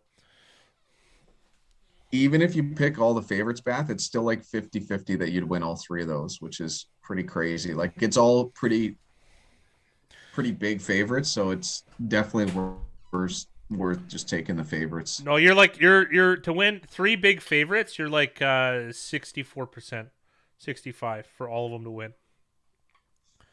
4 big ones, you're like 50-50 roughly. I only know because I did a bunch of parlay math this weekend to make sure. I hate parlays. It's about 40% for the 3 games, just looking at the odds. Oh yeah, depending on what they are. What are they all below 400? Minus 400? Okay, well then yeah. That's about right then. Minus 293, minus 303, minus 281. They aren't even the other thing too is that you big. could take all those favorites, and then you could Like I'm not sure how much you would You win. can always bet money. but hedging. you could bet, yeah, you could hedge by taking the underdogs, like just betting the underdogs straight up.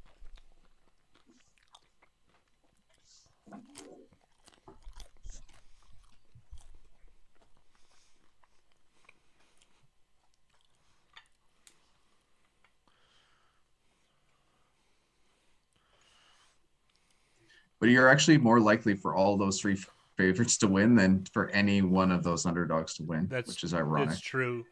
Singularly, yeah.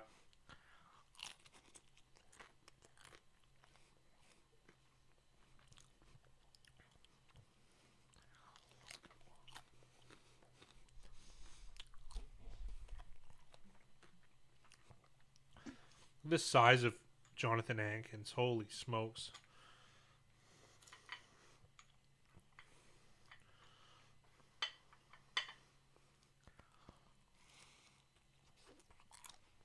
But this was such a good week for underdogs, so it's awesome that that worked out for you, Beth. Yeah. I'm sure a lot of people lost on teams like Arizona for sure, Jacksonville, Tampa Bay. Tampa Bay. Well, just about trying to like minimize Mitigate your risk. risk and maximize your return. That's really what it is, Beth. There's just high. You could probably just avoid it. It's probably high variance, or sorry, it's high variance. So, like, it's probably not worth the. It's more about like what variance you're comfortable with, and what would you pay a premium for. I think I got it right the second time. Why was Clelin Ferrell in coverage?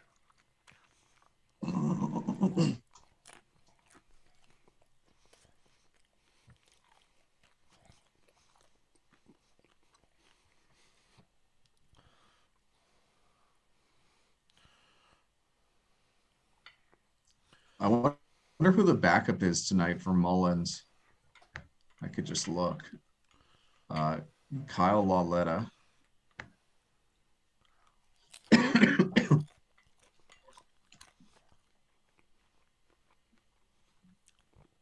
He was recently signed.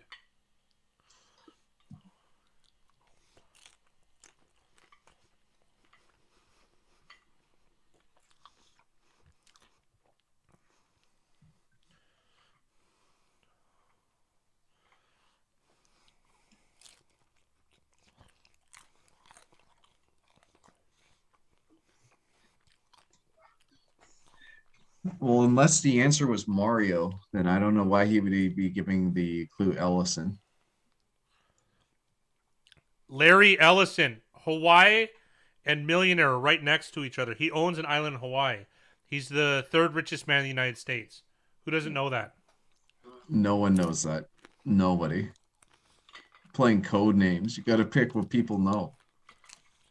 He's a mentor to Elon Musk. Figure it out. Even in a game where you have to collectively work together to help your teammate guess the clues, Fat Guy still has to be an asshole and show how smart he is by knowing weird facts that no one cares about.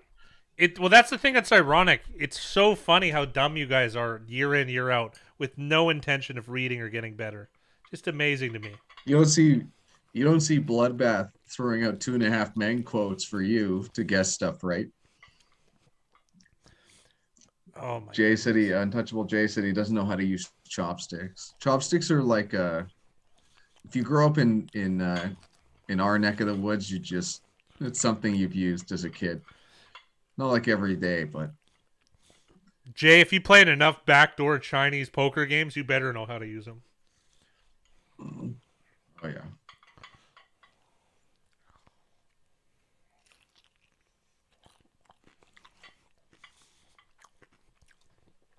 We kind of live in the sushi capital of the world too.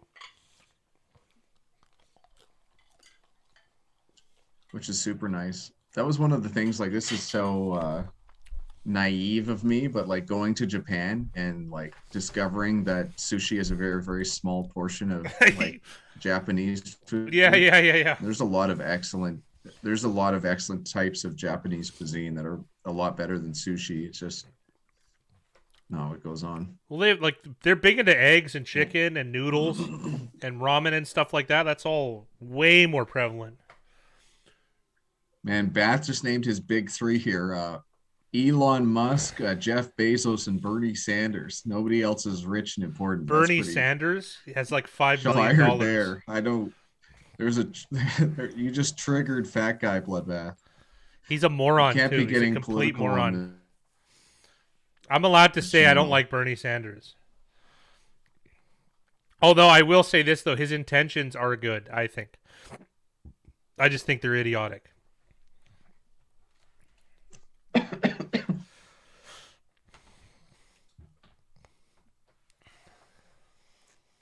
I do find it interesting that Bath thinks that Bernie Sanders is rich. How is $5 million rich today?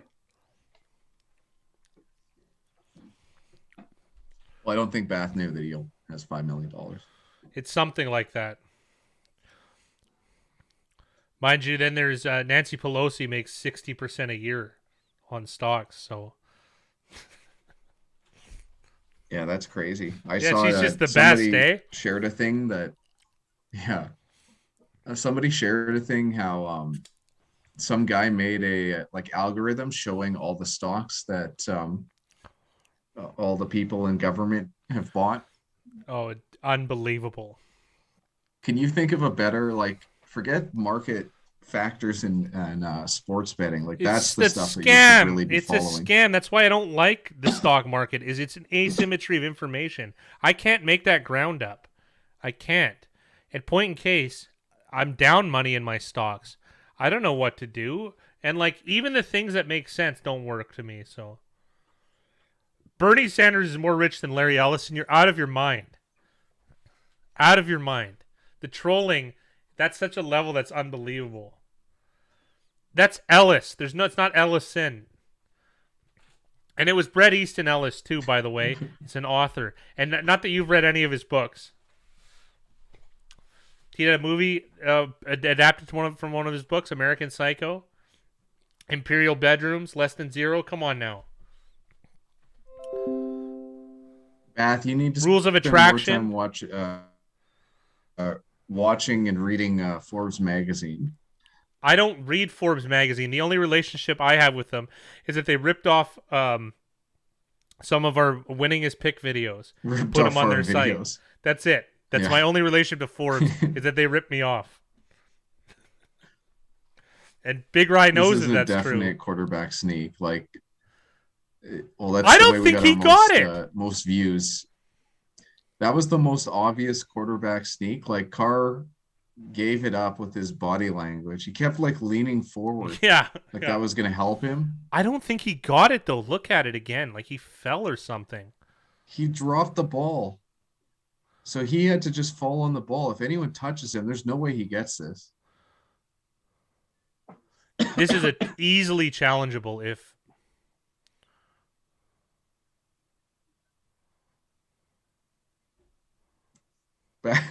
Bath gets his information from local radio station Z95, which I know don't you even still know have the if it's still sticker a thing. on your mom's van.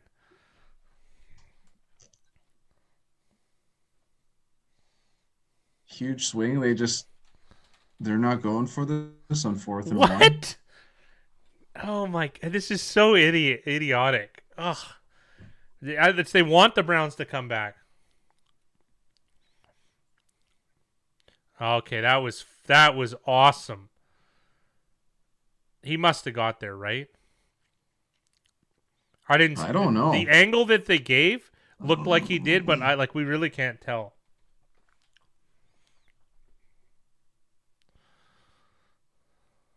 That was well executed, it looks like.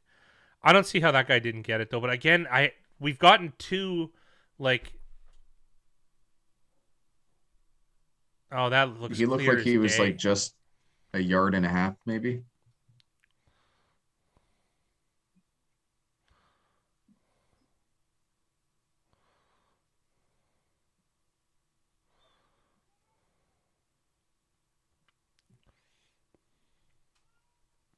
Nice play by. Oh, I thought that was Myles Garrett, but number 35.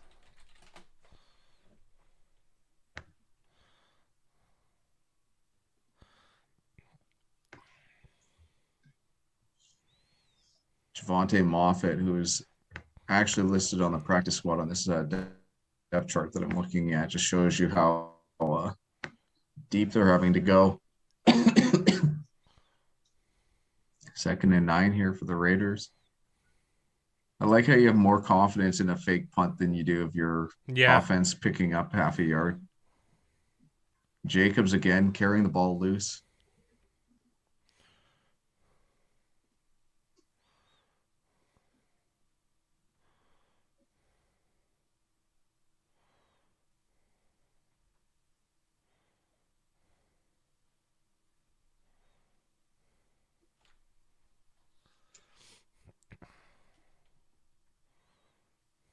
See you later, Beth. Thanks for joining. See you, Beth. Have a Merry Christmas. Yes, absolutely, sir.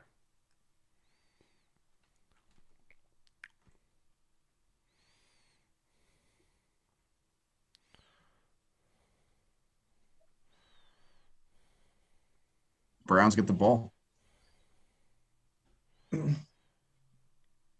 Wow.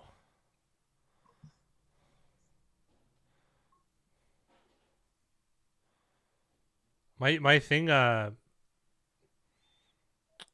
did it exactly happen? My screen went dark for a moment.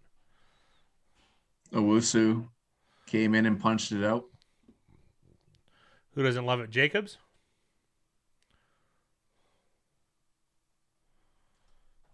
Who was the ball I'm not carrier? sure who had the ball. I think it was Carr. Even better.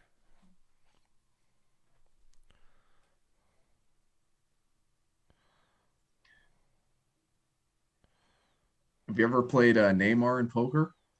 No, I haven't. I'd like to, though. It'd be fun if you could do like a heads up against a celebrity on I have. Poker Stars, like if they just made an AI. I have played a heads up against a real celebrity on Full Tilt Poker. 2 actually. Are you talking about ex-Pittsburgh Steeler punter? No. I have never played him heads up, but he's a total asshole, Mitch Berger. I played Mekhi Phifer heads up. Did that sound weird? Mekhi Phifer, an excellent singer. He's not a singer, he's an actor, isn't he? Yeah, but he's still a good singer. I've never heard him sing before. He used to play on Full Tilt Poker. This is way back in the days. This is like 2009. So he's not very good. He was okay though. He was okay. Poker DB Mekhi Phifer's biography. Yeah, he used to play Full Tilt like every day. He made $10,000 playing on. I don't even know what this is. I'm looking at a very bizarre site. Okay, so no. Which one? The Hendon Mom? Yeah. It's the best site for this stuff. So it only tracks your cashes, not your buy-ins. So everyone's positive technically. So I'm not on there. I don't play tournaments. So my friend that we make I make those sheets. Well, I share those sheets with that taught me how to play Omaha. He's on there. Justin Bonomo, 57 million. Yeah, Justin Bonomo, absolutely.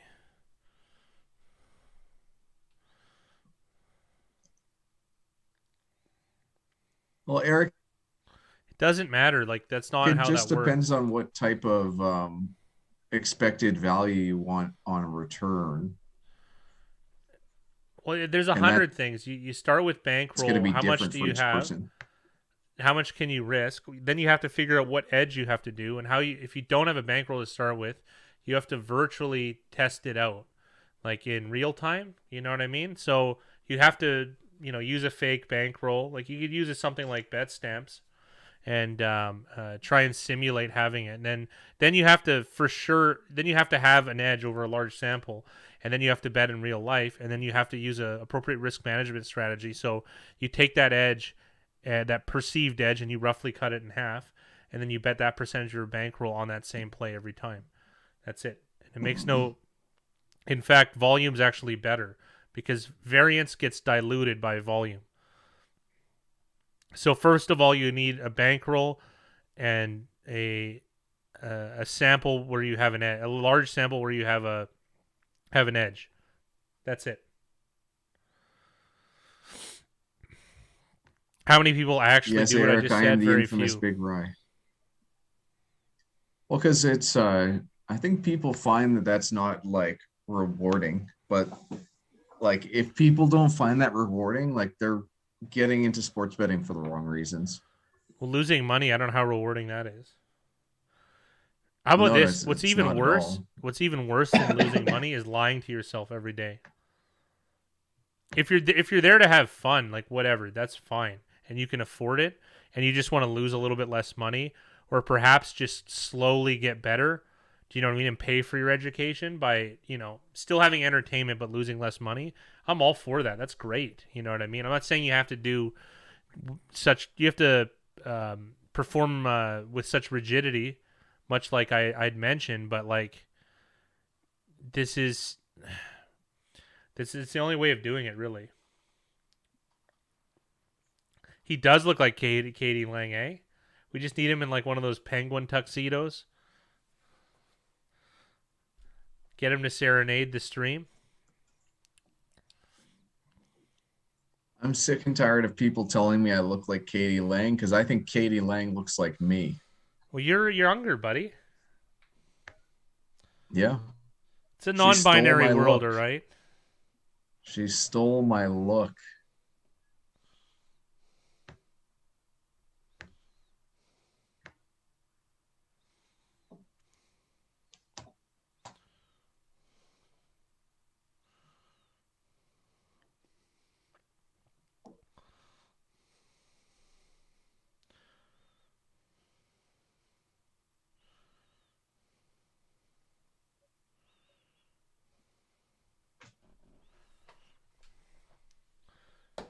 I don't care what I wager on. I don't have any preferences, really, Eric. It's whatever I think I have an advantage on based on data, or getting really good prices. Like sometimes I take bets. I don't know anything about that market, like a single thing, but I have an insanely good price. That's just too. And then you went comparatively to a sharp book. There's no science to it. I've bet college basketball and football, had no idea any of the players, know absolutely nothing, and done very, very well over a season or two. Yeah, they are. They are, Jay. Never mind players. We don't even know where the college is located. We don't even know where now. the college is. Yeah, exactly. We don't even have a clue.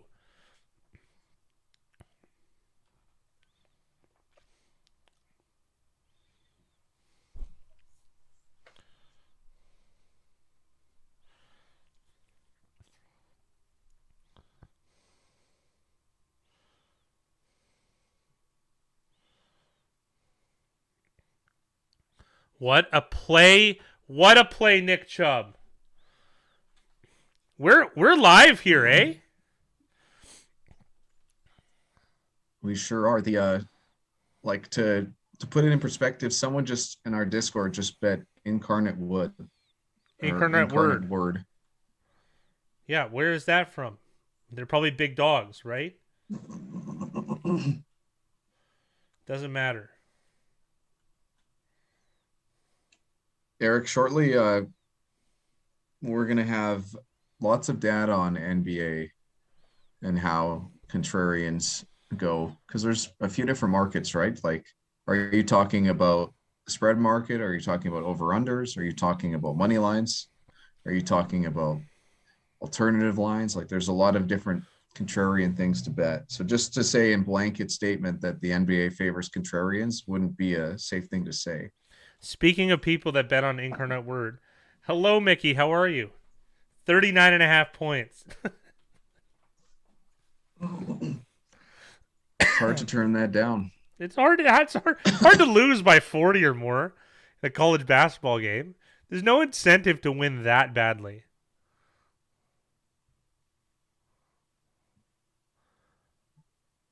That's a touchdown? That's crazy. What a play. If this stands, do you go for 2 here, Big Rye? That's such a good line by Eric. No.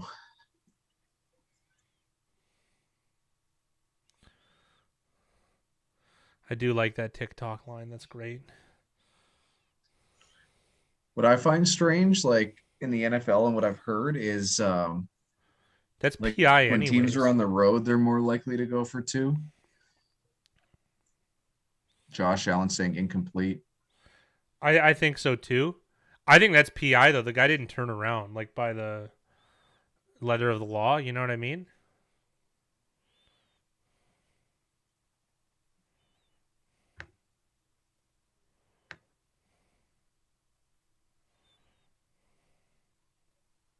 What's the start time of the next game? Still an hour, 15 minutes.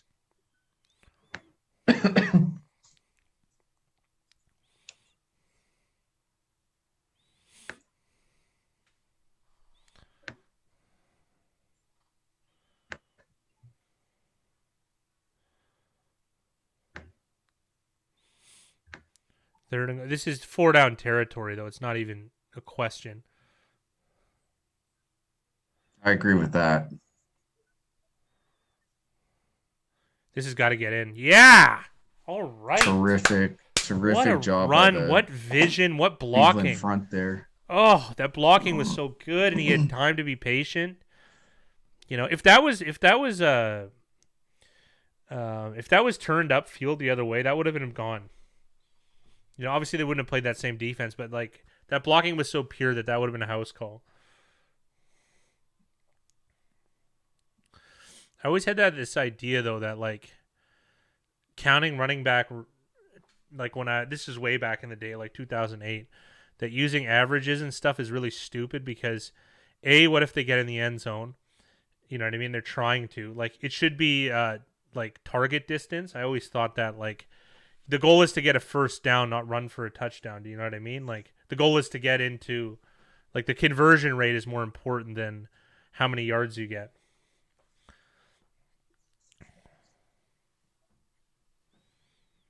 I'm so satisfied with Tampa Bay losing. Like that was just I'm still like just loose from it, you know?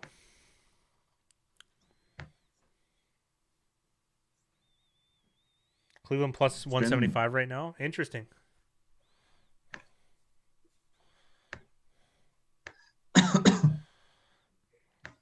Their defense has played really well shorthanded, Cleveland's.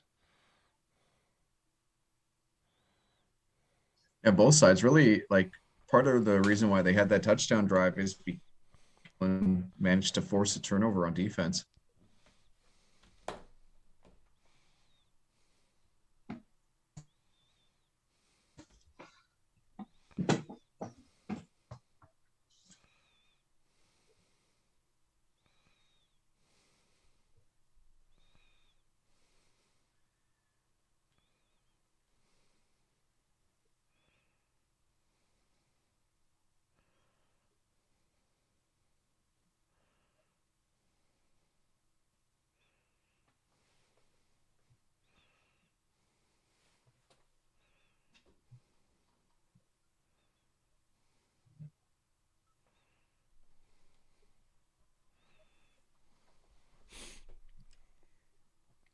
Are you going to jump on it, Jay?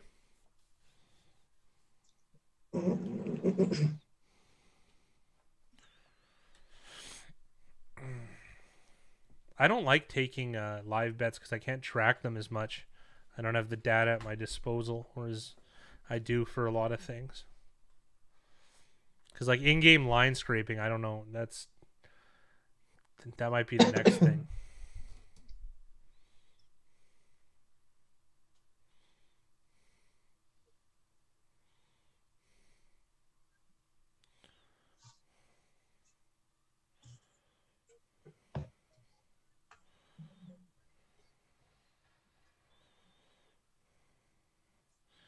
They're constructing a tower near me, and I can't tell how far away like some of these noises are. It's like creepy. I'm like, is some wrecking ball just gonna come right through my office window? Anything's possible. It really is. We get 3 fires in one building. I mean, in 1 year. You think that Rondon Vellante is trying to get the owns the insurance place. money. Yeah. I also can't believe my apartment didn't get burned. Now there's if you guys want to make name of the week for Big Ryan the Fat Guys Picks contest, Rondon Vellante would definitely be up there. You can look him up. He's on YouTube. I'm surprised that Rondon Vellante, like, that should be my alias going forward. yeah. That's a good username.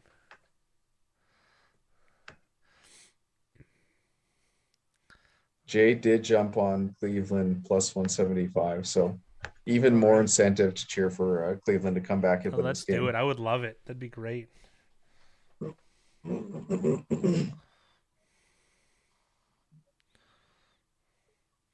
Well, my poker name used to be just numbers. and then I had to get a Facebook for some of those groups. So then I had to come up with a fake one, Gino Purple. What a good one, eh? And then everyone in the underground poker scene calls me Gino. So good.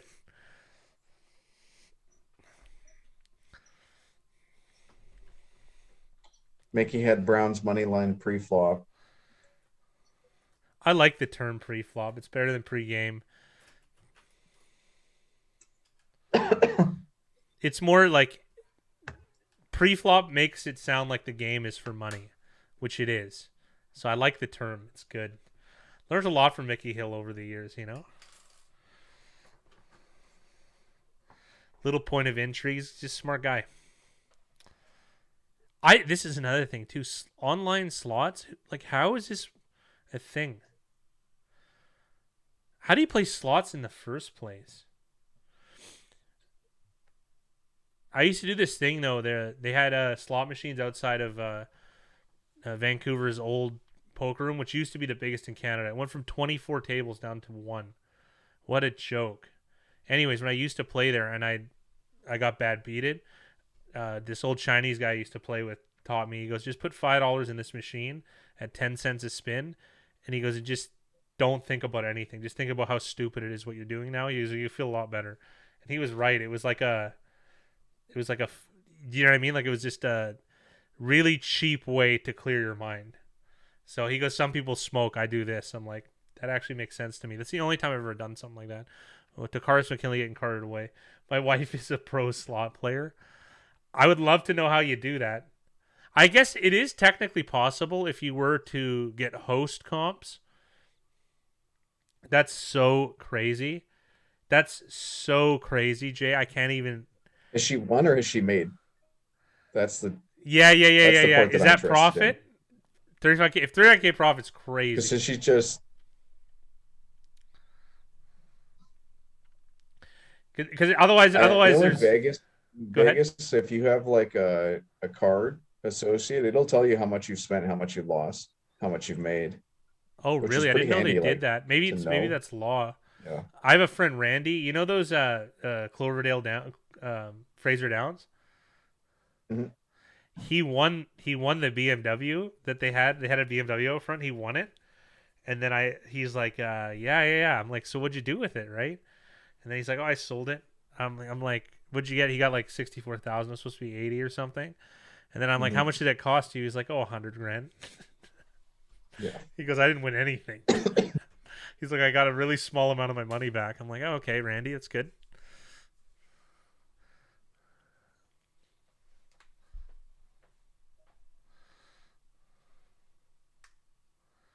Really? Wow, you're lucky. They call that the survivor, or I do at least. Crazy. Someone has to be that person, though, Big Rye, that just wins. That's great. Like, that's so impressive. And like, the casino is such like a weird place because if you're winning, the casino is a lot of fun. Like, to win 35,000 over a year at the casino, like, that's a. Well, they won't kick you out for playing slots, right? Yeah. And they do have like, I know a lot of places have those daily bonuses because a lot of people have a tough time turning away and saying, no, I don't want to play. Like once you get them in there. Yeah, that's true.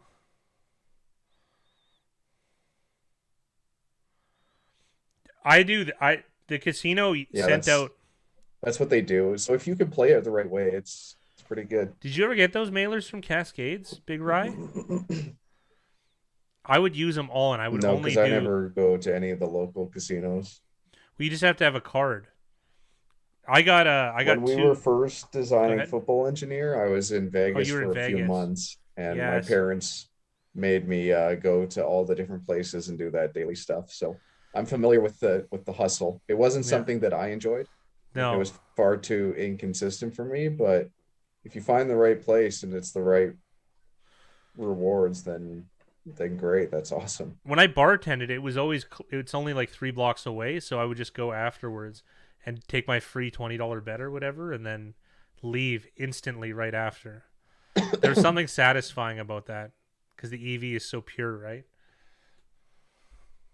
Yeah.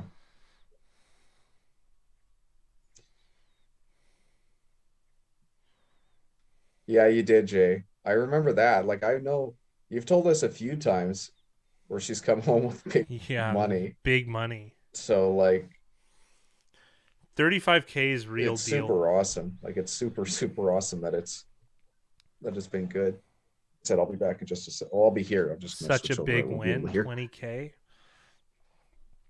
20K is a serious day. Man, this Browns run defense, they didn't get it done there, but it was pretty good. Yeah, she makes more. Fuck. If you're making 20K in a day, yeah.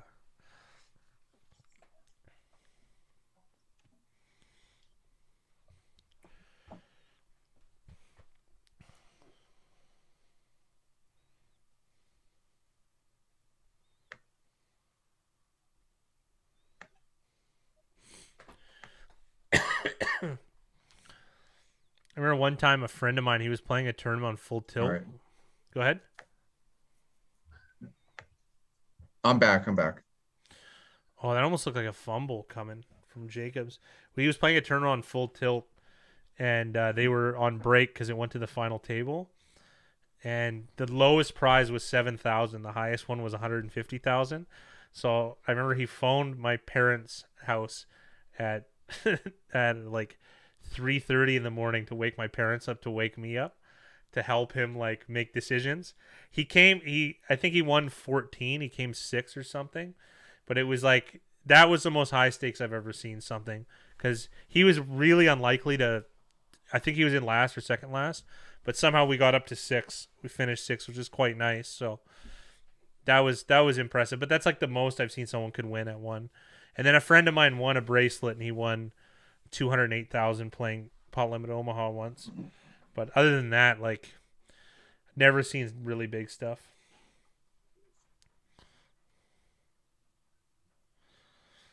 Question for you, Big Rye. Yeah, Mickey, I am visiting family.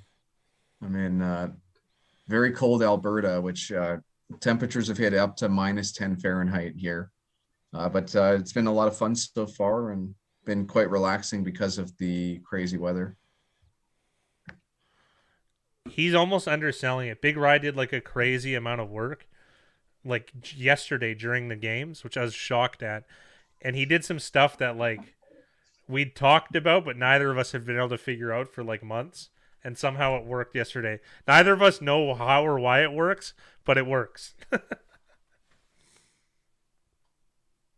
Yeah, we're happy with the result. Yeah.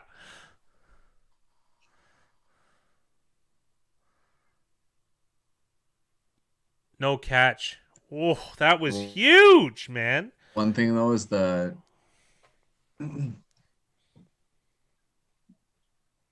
my internet isn't the greatest here, and the game has cut out probably like 50 times.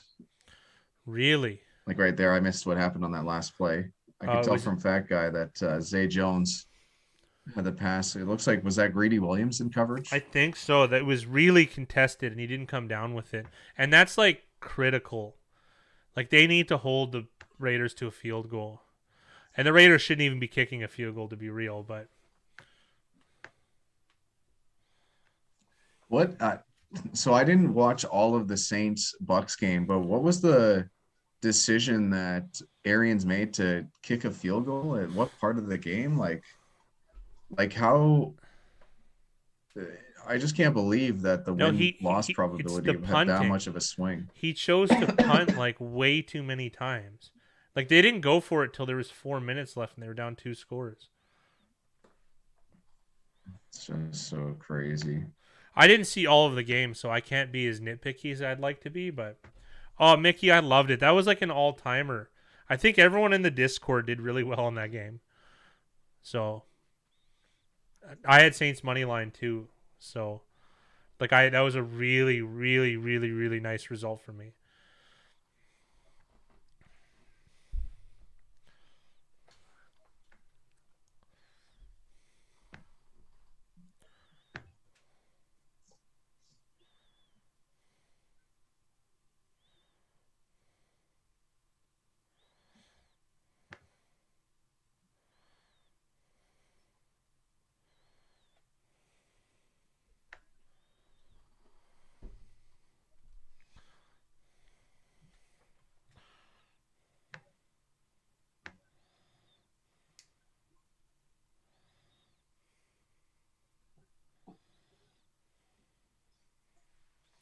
This is gonna sound dumb. When's the next World Cup?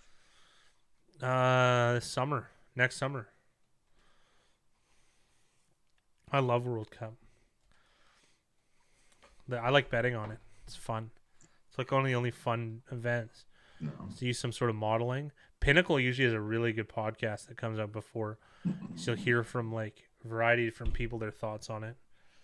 I always think that like I like betting a super long shot and then hedging part way through, just because like I don't know, that idea I had, it pays too much juice, but it's still money making, I think. Yeah, I'm like an hour, just under an hour north of That big hold there. Montana. Man, big hustle from the big men on the Browns. This is great.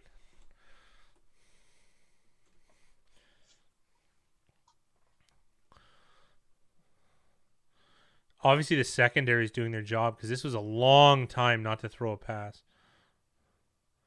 Look at the big man there, 92. It looked like Myles Garrett maybe picked up some sort of like shoulder type injury. Yeah.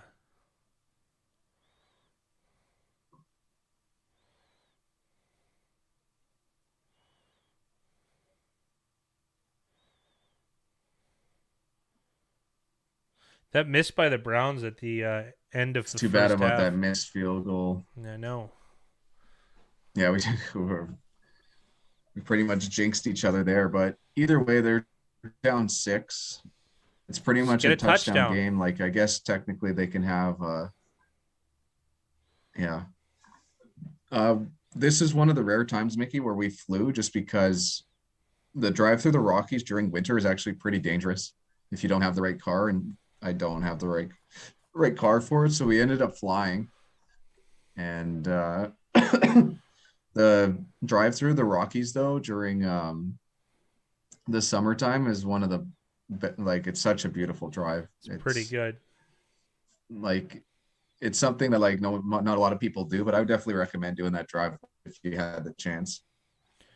Also, too, the quality of the roads is pretty unknown right now. Like there's been some freak weather things around here, that's for sure.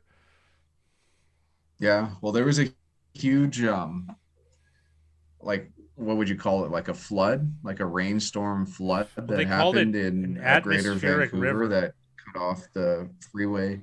Yeah. Well, they cut off the province. There was no way in or out. But other it than cut air. off the main. Yeah, there's no way in and out about, I don't know, what would you say, 45 minutes, an hour east of Vancouver. So Pretty much, yeah. at least driving it cut off like Greater Vancouver from the rest of Canada for a little while. I think it's like just going to go back up soon, or I think they just opened up commercially. Well, that's also to the highway. That's where you kind of there's a highway out of here called the Coquihalla, and it's like notoriously dangerous, just because there's like the weather elements change like pretty quick. So snow drive, like it's just that's My pretty scary. wife is a nurse. My wife is a nurse, and she had the opportunity to work as like a, I don't even know what the term was for it, but essentially any patients that needed to come into like Greater Vancouver area that were east of that highway shutdown, they had to have a nurse fly in a helicopter to go pick up patients. So she was offered to do that just with what she's doing now. She has the flexibility to do that, and she turned it down, but it sounded like a very interesting thing to That do is if you were interesting. looking for an interesting little change of scenery. But even like locally, like Fat Guy might be able to speak better on it than I am, but I know that certain things you weren't able to buy or like weren't available, or stock was very, very low, just opened back up, and I think they're not too far from opening. We had up both a ways. a gas limitation. No one really followed it, but like, so I knew about it a day before it happened though, because a friend of mine works at the gas refinery. So it was very interesting to hear. He says you better get gas, and I didn't really believe him, and I did anyways. And I was like, I didn't need it. It ended up not being a big deal, but like, it's very interesting to put it that way. There's one gasoline refinery in the entire city, and my friend says it's tiny. Just doesn't that sound so stupid? It's in Burnaby. There's 4 million Silly. people that live around here. Yeah, I think we're pretty reliant on other places like Alberta, like we are where I'm at right now. Vancouver's not. Vancouver's very like the climate. Like if we were talking Fahrenheit, it's pretty much always between like 30 and 80. Like once in a while, get up to like the 90s or down to the 20s, but it's very, very rare. It's very moderate temperature wise. Yeah, it's. I always call it Canada light because it's the most mild and I guess in boundary. Like you said, it has it has low ceilings and high basements for temperature, and like Montreal is super hot and incredibly cold, and Winnipeg and places like that. It's very interesting. So Vancouver's just moderate, rains the more. That's it. It's just Seattle. It's Canada's Seattle. Like that's it. It's pretty much the exact same type of weather as Seattle. Only 3-hour drive really from Vancouver to Seattle. 50% of that's traffic though. Like, have Well, you ever had a it's 'cause clean you drive gotta to go through the Seattle? border. Yeah, I have. Like it's from the border, it's like just under 2 hours, but just depends when you're going. Browns are gonna have to punt here after a 3 and out though. I like that they gave it, like, if you're not gonna get it, like, don't get it quickly. You know what I mean? Because you have to increase the Yeah. amount of possessions. So this wasn't that bad of an attempt either. Nice job, 32, contesting that ball.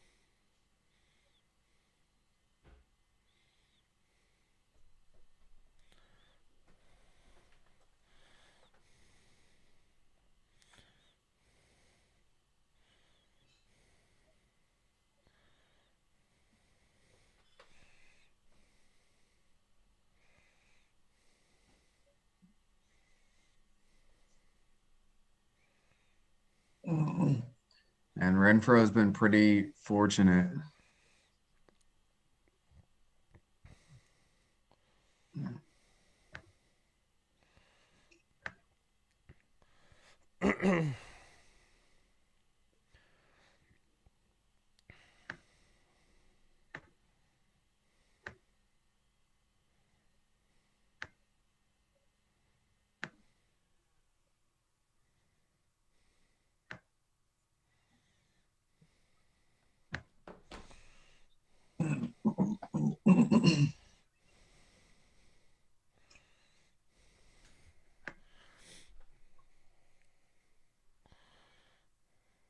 I can't figure out where this pizza commercial guy is from. Voice? No, the actor in it. No, Craig Robinson? No, it's a different one. Not Craig Robinson. There's another one. I'm on a different feed. I think I'm on TSN. I'm on TSN.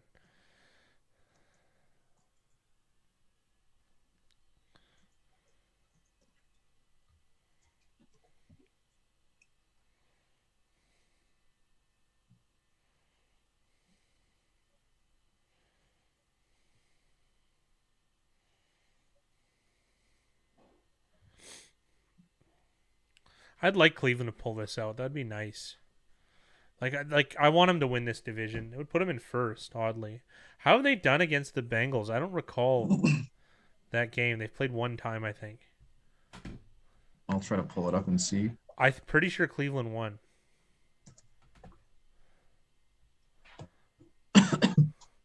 Cleveland's 1-1 against the Ravens.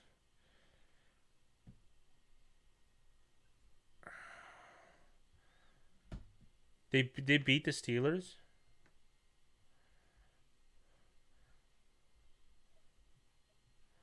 I gotta look through their schedule. I'm drawing a blank to a lot of this. It's really unfortunate. Rolodex is just dying. Browns blew out the Bengals 41-16 Yes, 41-16. on the road. And then they Cleveland plays obviously at home against the Bengals for the last game. But Browns, like, they still have to play the Packers in Lambeau, the Steelers in Heinz Field, and then they get the Bengals at home. Like, that's not going to be an easy way to finish out the season. But it's not easy for any of those teams. Anybody. Like, all of those teams are playing I think they all play teams with above 500 records, at least last week.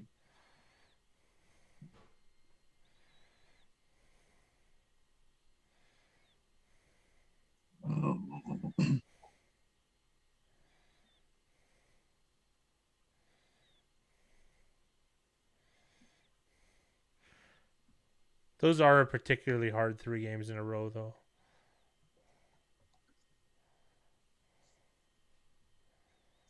Uh, 5:15 Pacific, 8:15 Eastern, I believe, is kickoff.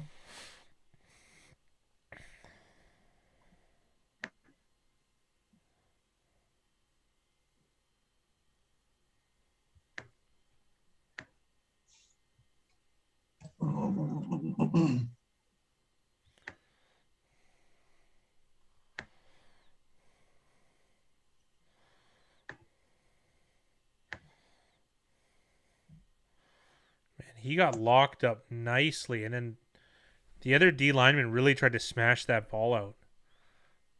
He's got better ball security, though, than Jacobs. You probably want him to close a game out. Actually, like, you'd give up like the quarter yard or half yard per run. Oh, I think so for sure.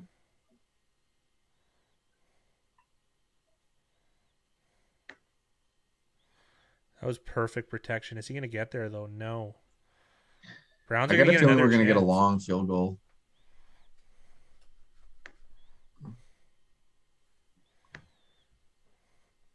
Zay Jones can keep pointing. It's a punt. Big Rider on the other side of the ball. I'm The field. totally off then. Sorry, I Yeah, thought I they was were on confused. the other side of the 50. I was like, they getting Seabass back out here? Lane Kiffin, pull a 71er? Yeah. Come on, Southern Miss guy. Talking about Mullins, I believe. Yeah.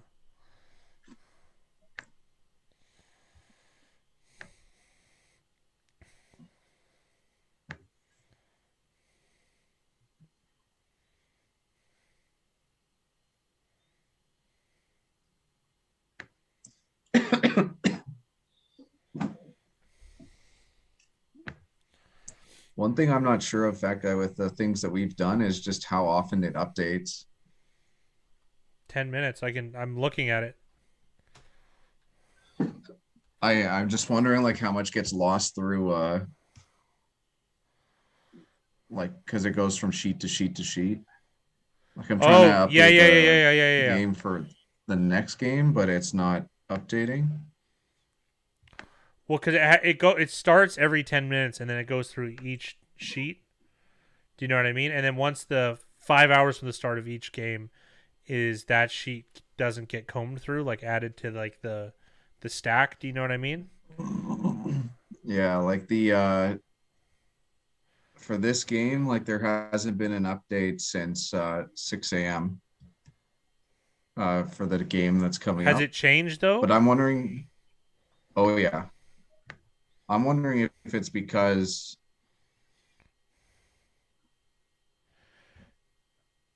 the the thing that I find weird is there's 301 rows and it stopped at the bottom. So I'm wondering if it like runs It out of does. rows, it It just does. It did stops. run out of rows. All right, I gotta fix that then. Yeah, because the reason it's set that way is because there's we did the math on the parameters of I get you. because you can only have so many tabs, right? So it ran out of rows. Okay, I'm gonna bring that up. Thank you. You'll be in the loop, Mickey. Don't worry. Can't get into too much detail. Okay, so it needs rows extended on the bottom then. Okay. That actually helps. That actually you solved the problem there.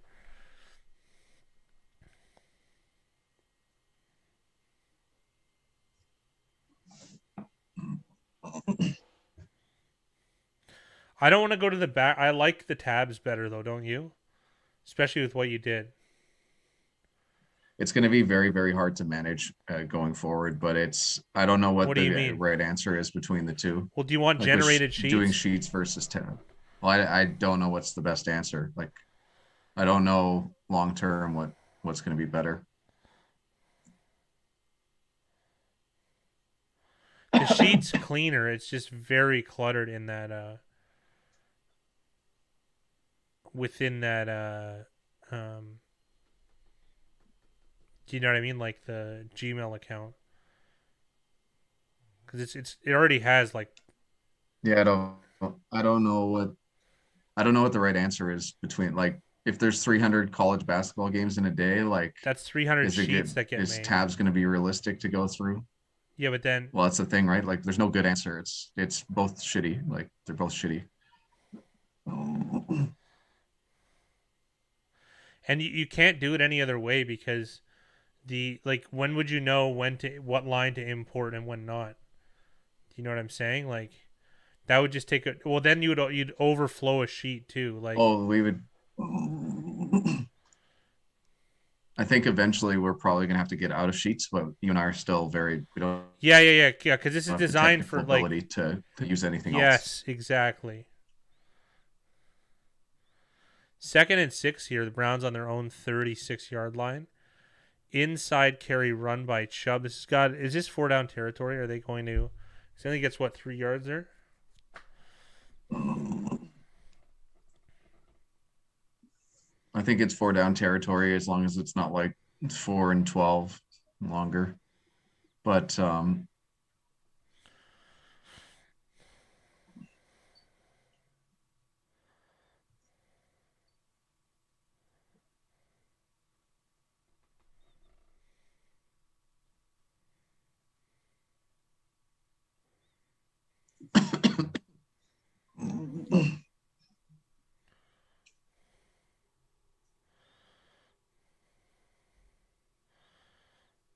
What a catch by Donovan Peoples-Jones.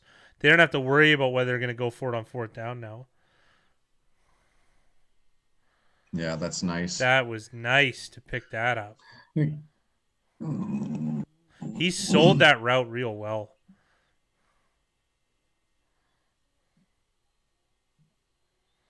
This pass too.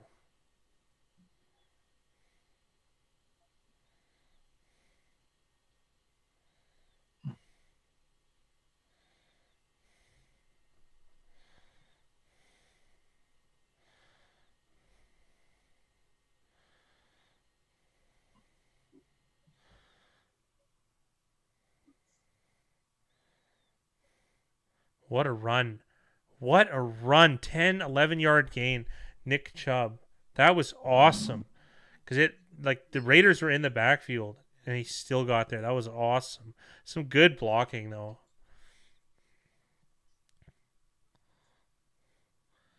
.68, big time. Got a great angle on that block.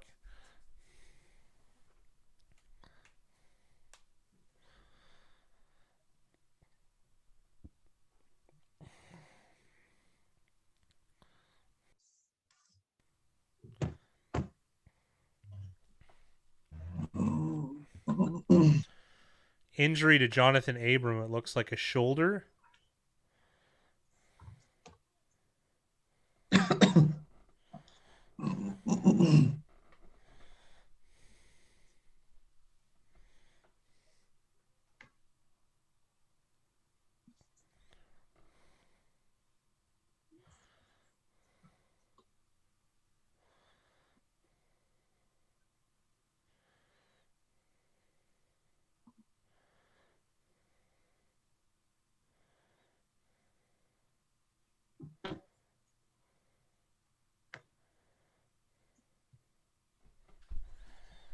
Just realized there's 32 quarterbacks for the Browns since 1999. I'm trying to think how many if I can get and what the over-under would be. I'm going to say 23. I think I can get over 23.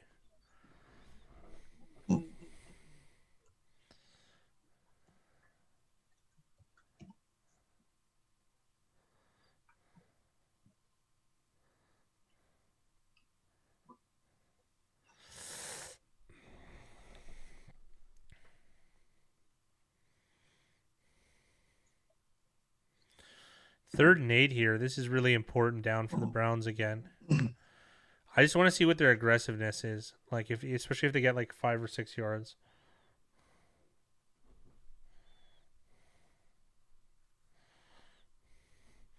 I don't feel as defeated like as a Browns fan right now. You know what I mean? Even though this is like a doomsday scenario, I just find the coaching so much more competent, even though we're on a skeleton crew of coaching right now. And another catch, Donovan Peoples-Jones on third down. Moving the sticks. Browns are driving with a third string quarterback and 19 players out. The Peoples-Jones got away with a push too at the top of that route. So yeah, he did.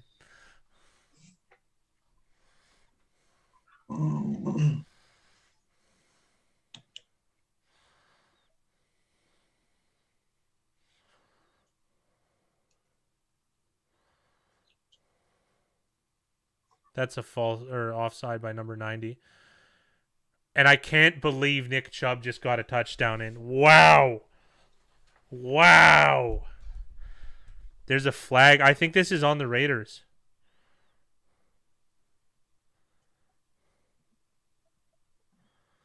Don't be a hold. Lame. I want to see this.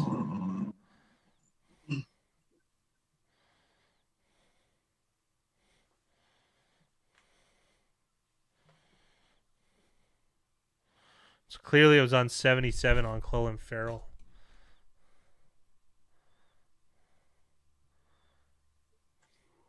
I mean, I guess.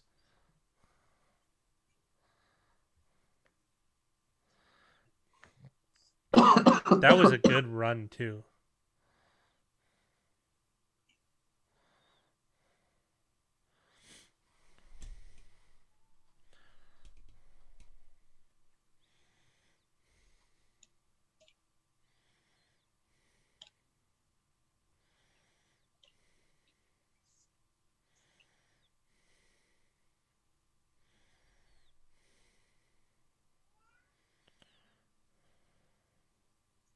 Is that Darren Lee playing linebacker for him? That was just one guy that never worked out. First round pick by the Jets.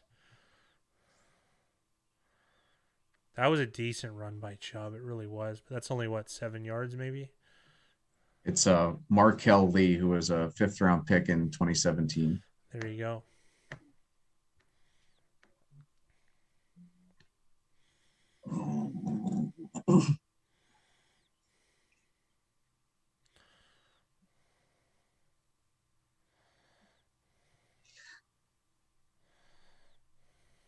Third and 11. They don't even need to get in. It's probably like a yard shy of the end zone, if I had to guess. Yeah. Yeah.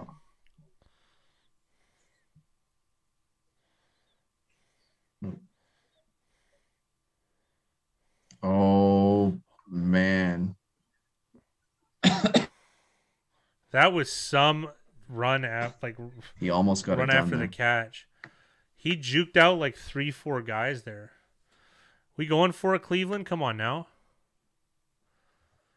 He looks firm. This guy looks nervous.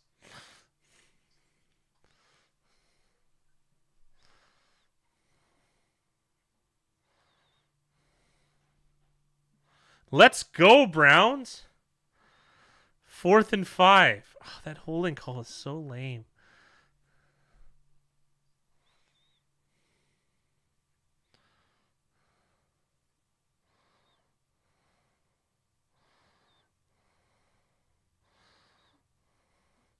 Yeah!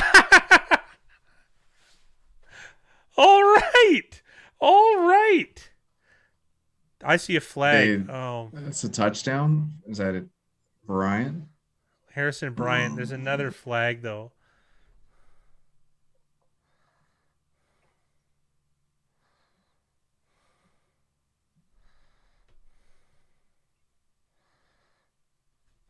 Can anyone confirm this flag? I'm on a delay, and this is driving me nuts.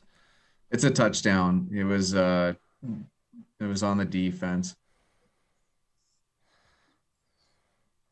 That was rad.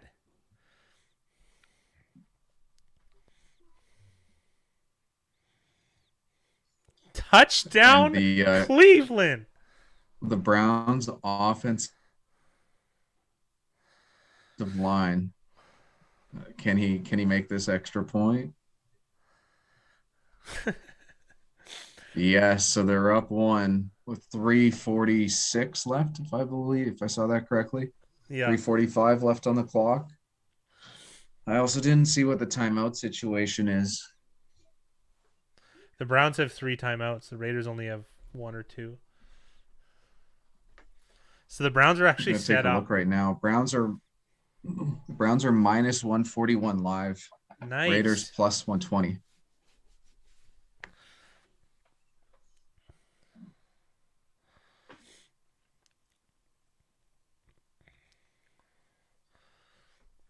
Yeah, that was a good troll, Jay. I'll give you that. I'm wearing the wrong hat today, like I mentioned, but my story was good enough. Usually the Raiders is a good neutral one, but like I you know what I kind of like? I like the southern states. I almost feel like getting like an Ole Miss one or Mississippi State, or I'm trying to think of like one of those, or like a Georgia Tech. I just feel like that'd be a lot cooler around here. Let's put it that way. The only thing is I can't back it up. I don't know anything about college football. You know what I mean? Whereas like I can get by. I could name 20 Raiders. You know.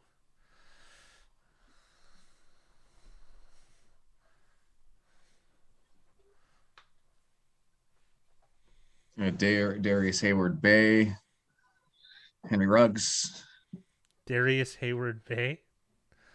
Yeah, it's a good Marshawn one. Lynch. Yeah, Stanford Route, Nnamdi Asomugha,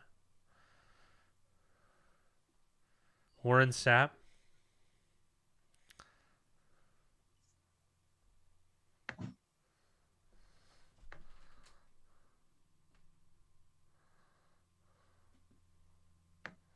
Dominic Rhodes. Or did he only play on the Colts? I can't remember.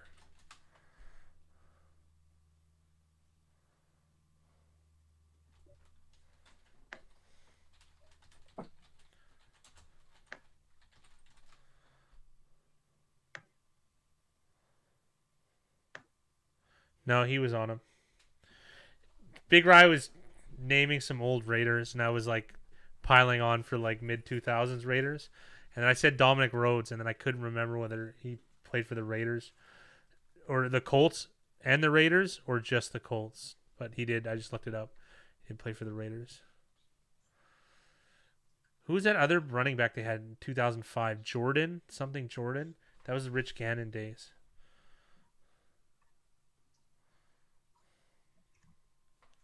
This would be such a big win for the Browns. Yeah, because it moves them to the 4 seed. Ugh. How good is this year for this type of stuff? How is Miami in the hunt? That's awesome.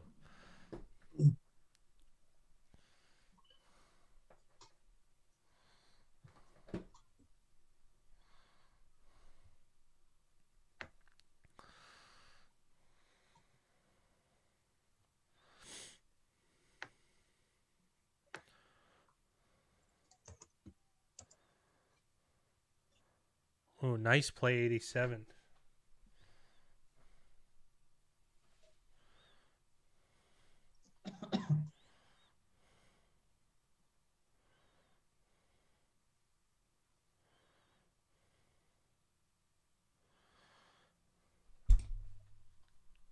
I'm just kind of nervous about this game. Like, it was really dragging for a bit, but it's gotten so interesting. Like, the Browns underdogs at home, it's great.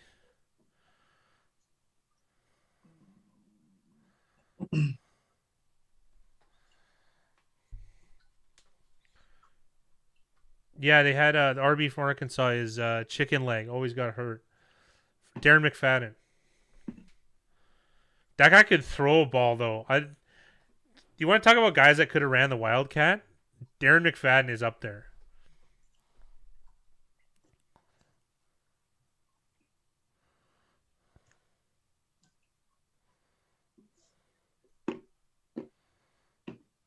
Oh, it's a bomb from Carr.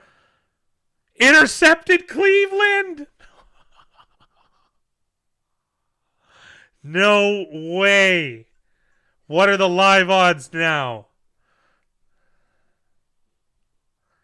Oh, that's so awesome.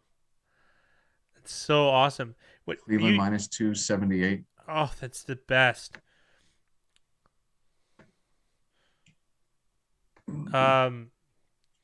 Mickey, you would have watched back then. He how many passes did he throw in college? Because I remember seeing some, and it was like, oh, okay. And I think wasn't he a quarterback in high school or something?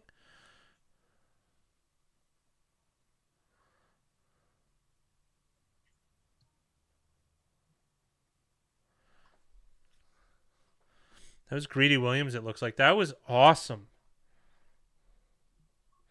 They started the Wildcat in Arkansas. I didn't know that. That's really cool. Like, I only know from the pro level, like Miami did it with Ronnie Brown, Ricky Williams, and Fusaka Polite, which was like he was like the fullback. He got some short yardage carries, which I found were very, very like successful and dangerous too. Because like they did like one of those weird handoffs. The Raiders have to use a timeout here. 2:36 left. That was such a because that run got extended, it actually really messed with the Raiders here. All right, because it went below the 40-second mark, 2 minutes and 40-second mark. Mm-hmm.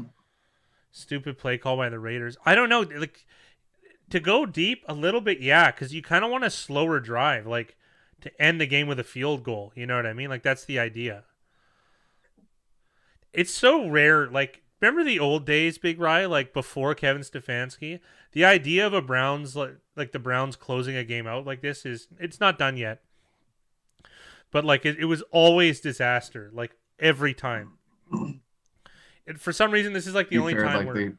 Go ahead. They still have Nick Mullins at quarterback. Like there's.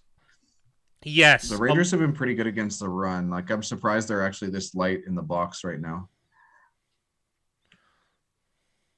Like why would you throw it here?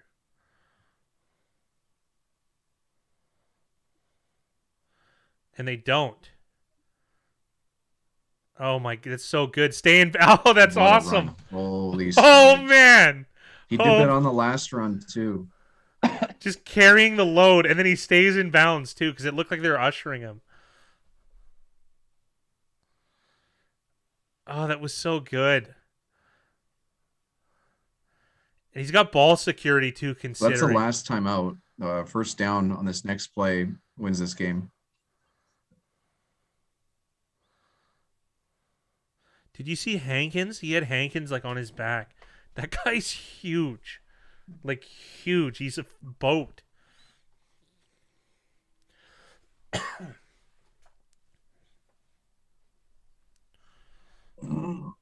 It just shows you, like, even if you're that big, if you're off balance, like a guy strong enough is still going to be able to push you back, 100%. get those extra yards.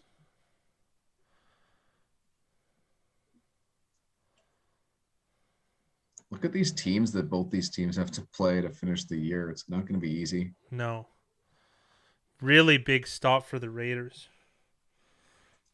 You know, the Browns have 3 timeouts, too. Did they just run the third down play? Yeah. Yeah, they didn't get it. What is it? 4th and what? 4. They can't. They lost a yard. Not for lack of trying. It just didn't. It was a good stop by the Raiders.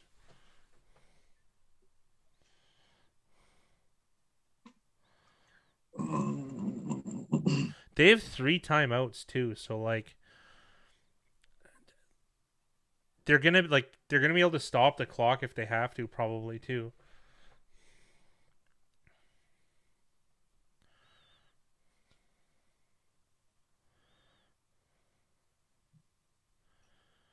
This is why you need 3 timeouts at the end of the game too. Like maybe. If you really want to be ballsy, this is where you call that fake punt. Because the first down wins this game. The game's done. Like, I don't think I could do it. For the Raiders to get into field goal range is not. It's not like I feel like they're more likely to get into field goal range than not. They have a good kicker too, Daniel Carlson.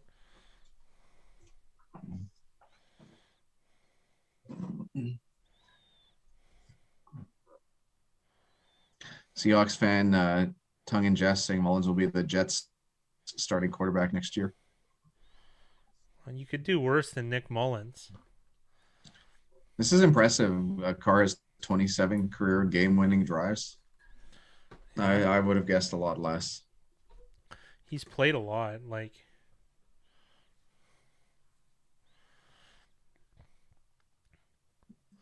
I remember. I haven't seen that. This is pretty awesome that it's like 2 special teams coaches essentially coaching against each other for this game. What's going on, Jake? Hey, Jake.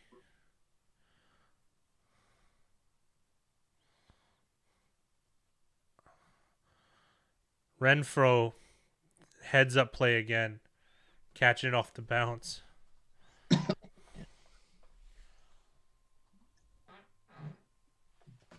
Oh, you know something amazing? I went on Logitech support and I couldn't get one of my I have 3 of those like K400 pluses, like those cheap keyboard mouse pad ones, and I couldn't get one to connect to a unifying receiver, and I was like adamant about it, and they just sent me a new one. I had to take a picture of my other one. Nice. But like I was impressed. Ooh, that was dropped. I'm back to sweat it out this 2-minute drill. It's actually better. Oh, I think you got it locked up, Lucas. You got it +3, like, you know, and like I said, that bet with me bet really, really small, and they bet they got -2.5. I got it locked up, I would say, too, almost. But I want the Browns to win. I don't even care about that.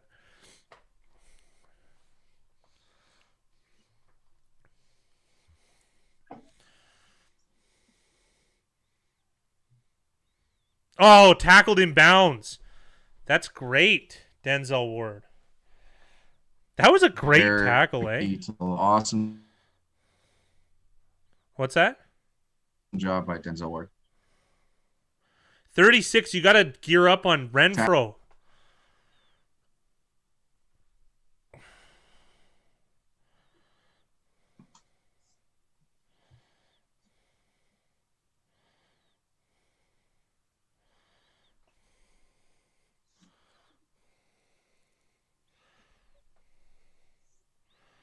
I don't. It's hard to judge what a stupid bet is. If you want to know, just compare it to what the closing line is. You know, if you bet at closing line, chances are it's a bad bet. regardless of what side you pick.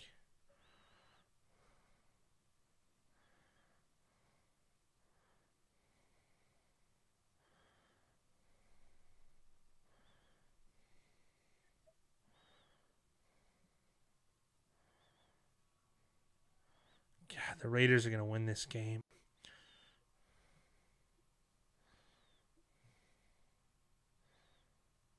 Oh, what's the flag on? Holding offense. What a key penalty. Big time. Big time. Colton Miller? Colton Miller's had such a good game too. He really has. Like, cause like we haven't like. And it didn't really affect the play that much. I know it so didn't. Good luck for the Browns. Colton Miller's a big boy.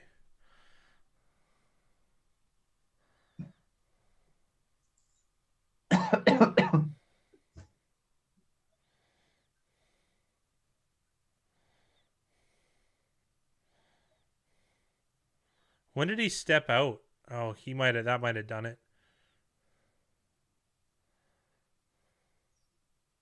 Not getting that tackle in bounds is so key there. What yardage are they at? Like, I don't know where this is spotted. 45?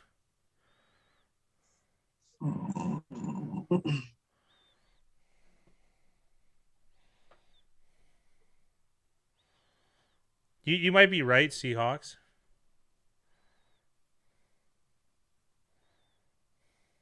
Oh, he's tackled in bounds here.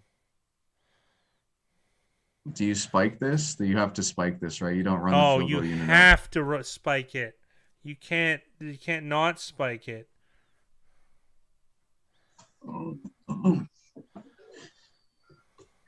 Now the Raiders are minus 257.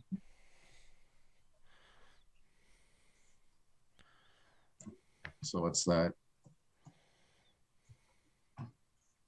72% chance that Carlson hits this. Was it a 46-yarder? 48.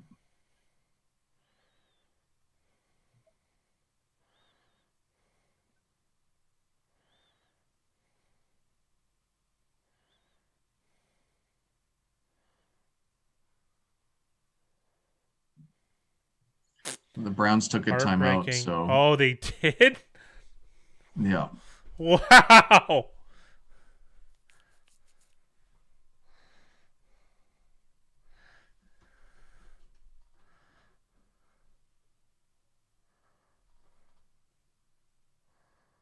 That was a really good kick from Carlson. And he had to kick that thing so far left. Yeah.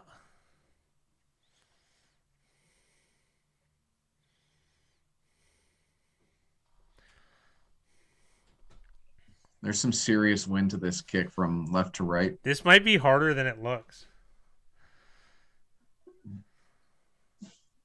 See if they still have a line. No. Look at that wind, though. Look at the look at the pole, the flags at the top of the pole.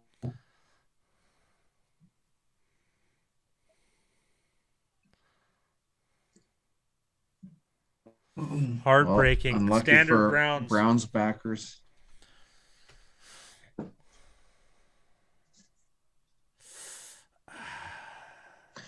And back to last place. Jeez, in the we're division. so close. So close.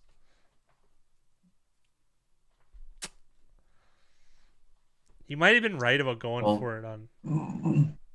If people were able to get the middle, that was one of the results there. Yeah.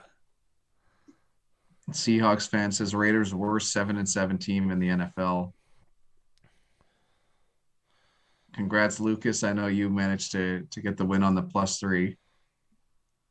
I won this Josh said stupid small win. bet, but I'm choked. I wanted like Cleveland winning the division. Oh, God. It's just so so annoying.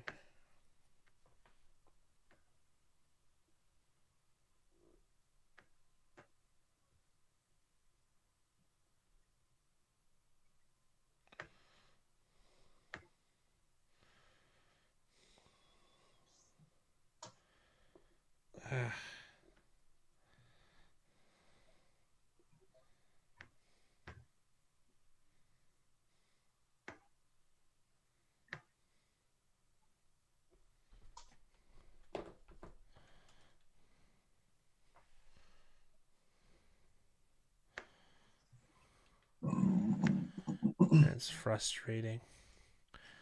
Poor Cleveland. Always. Always.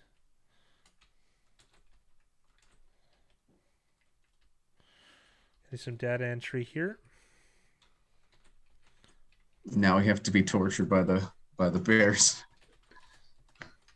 Yeah, I don't think I'm going to be making any wagers on the next game. So a quiet Monday for Fat Guy and I.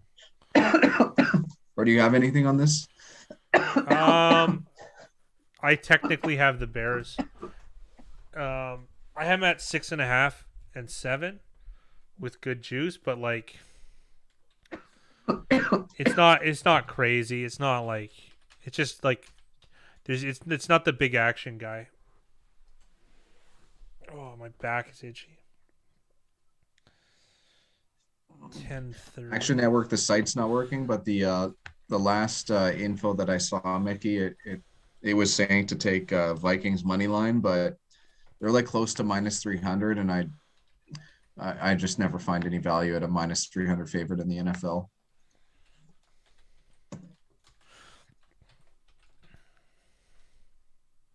Okay, their site's back up.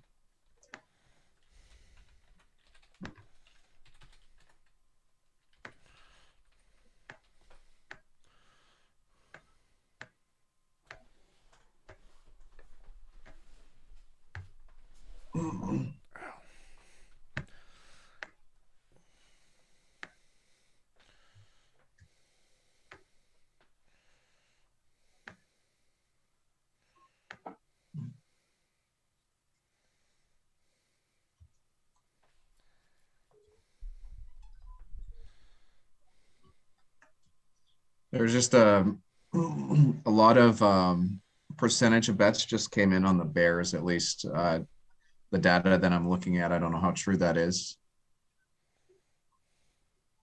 I don't know what's the actual line of this game at. It's Minnesota -7, -117. So even the juice is moving in favor of the Vikings as well. I think it's probably just to stay away.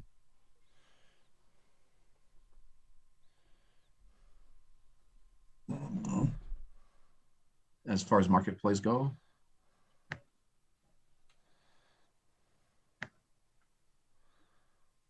Yeah, it's actually it's saying it's telling me not to bet any markets. So I'm going to be leaving this game alone. Sonny does love the Bears. Today. Seahawks fan thinks Minnesota will win in like 13-10.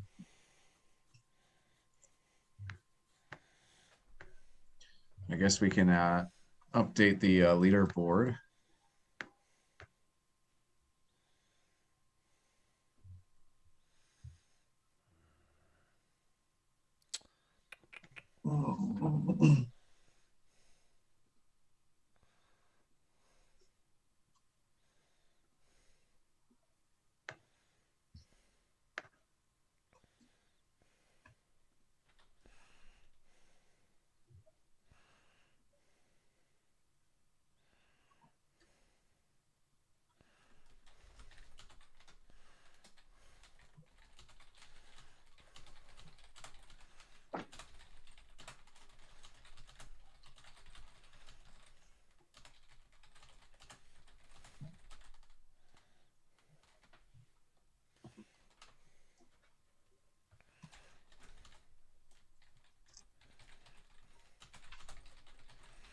We got to make some decisions. So I got a meeting with our guy at 1 a.m. All right, guys, we're gonna turn off the live stream. Thanks for joining us. Sorry we can't continue tonight, but we decided to do the Browns game instead. But yeah, thanks for joining us, guys, and good luck. Enjoy tonight's game. Thank you, gentlemen.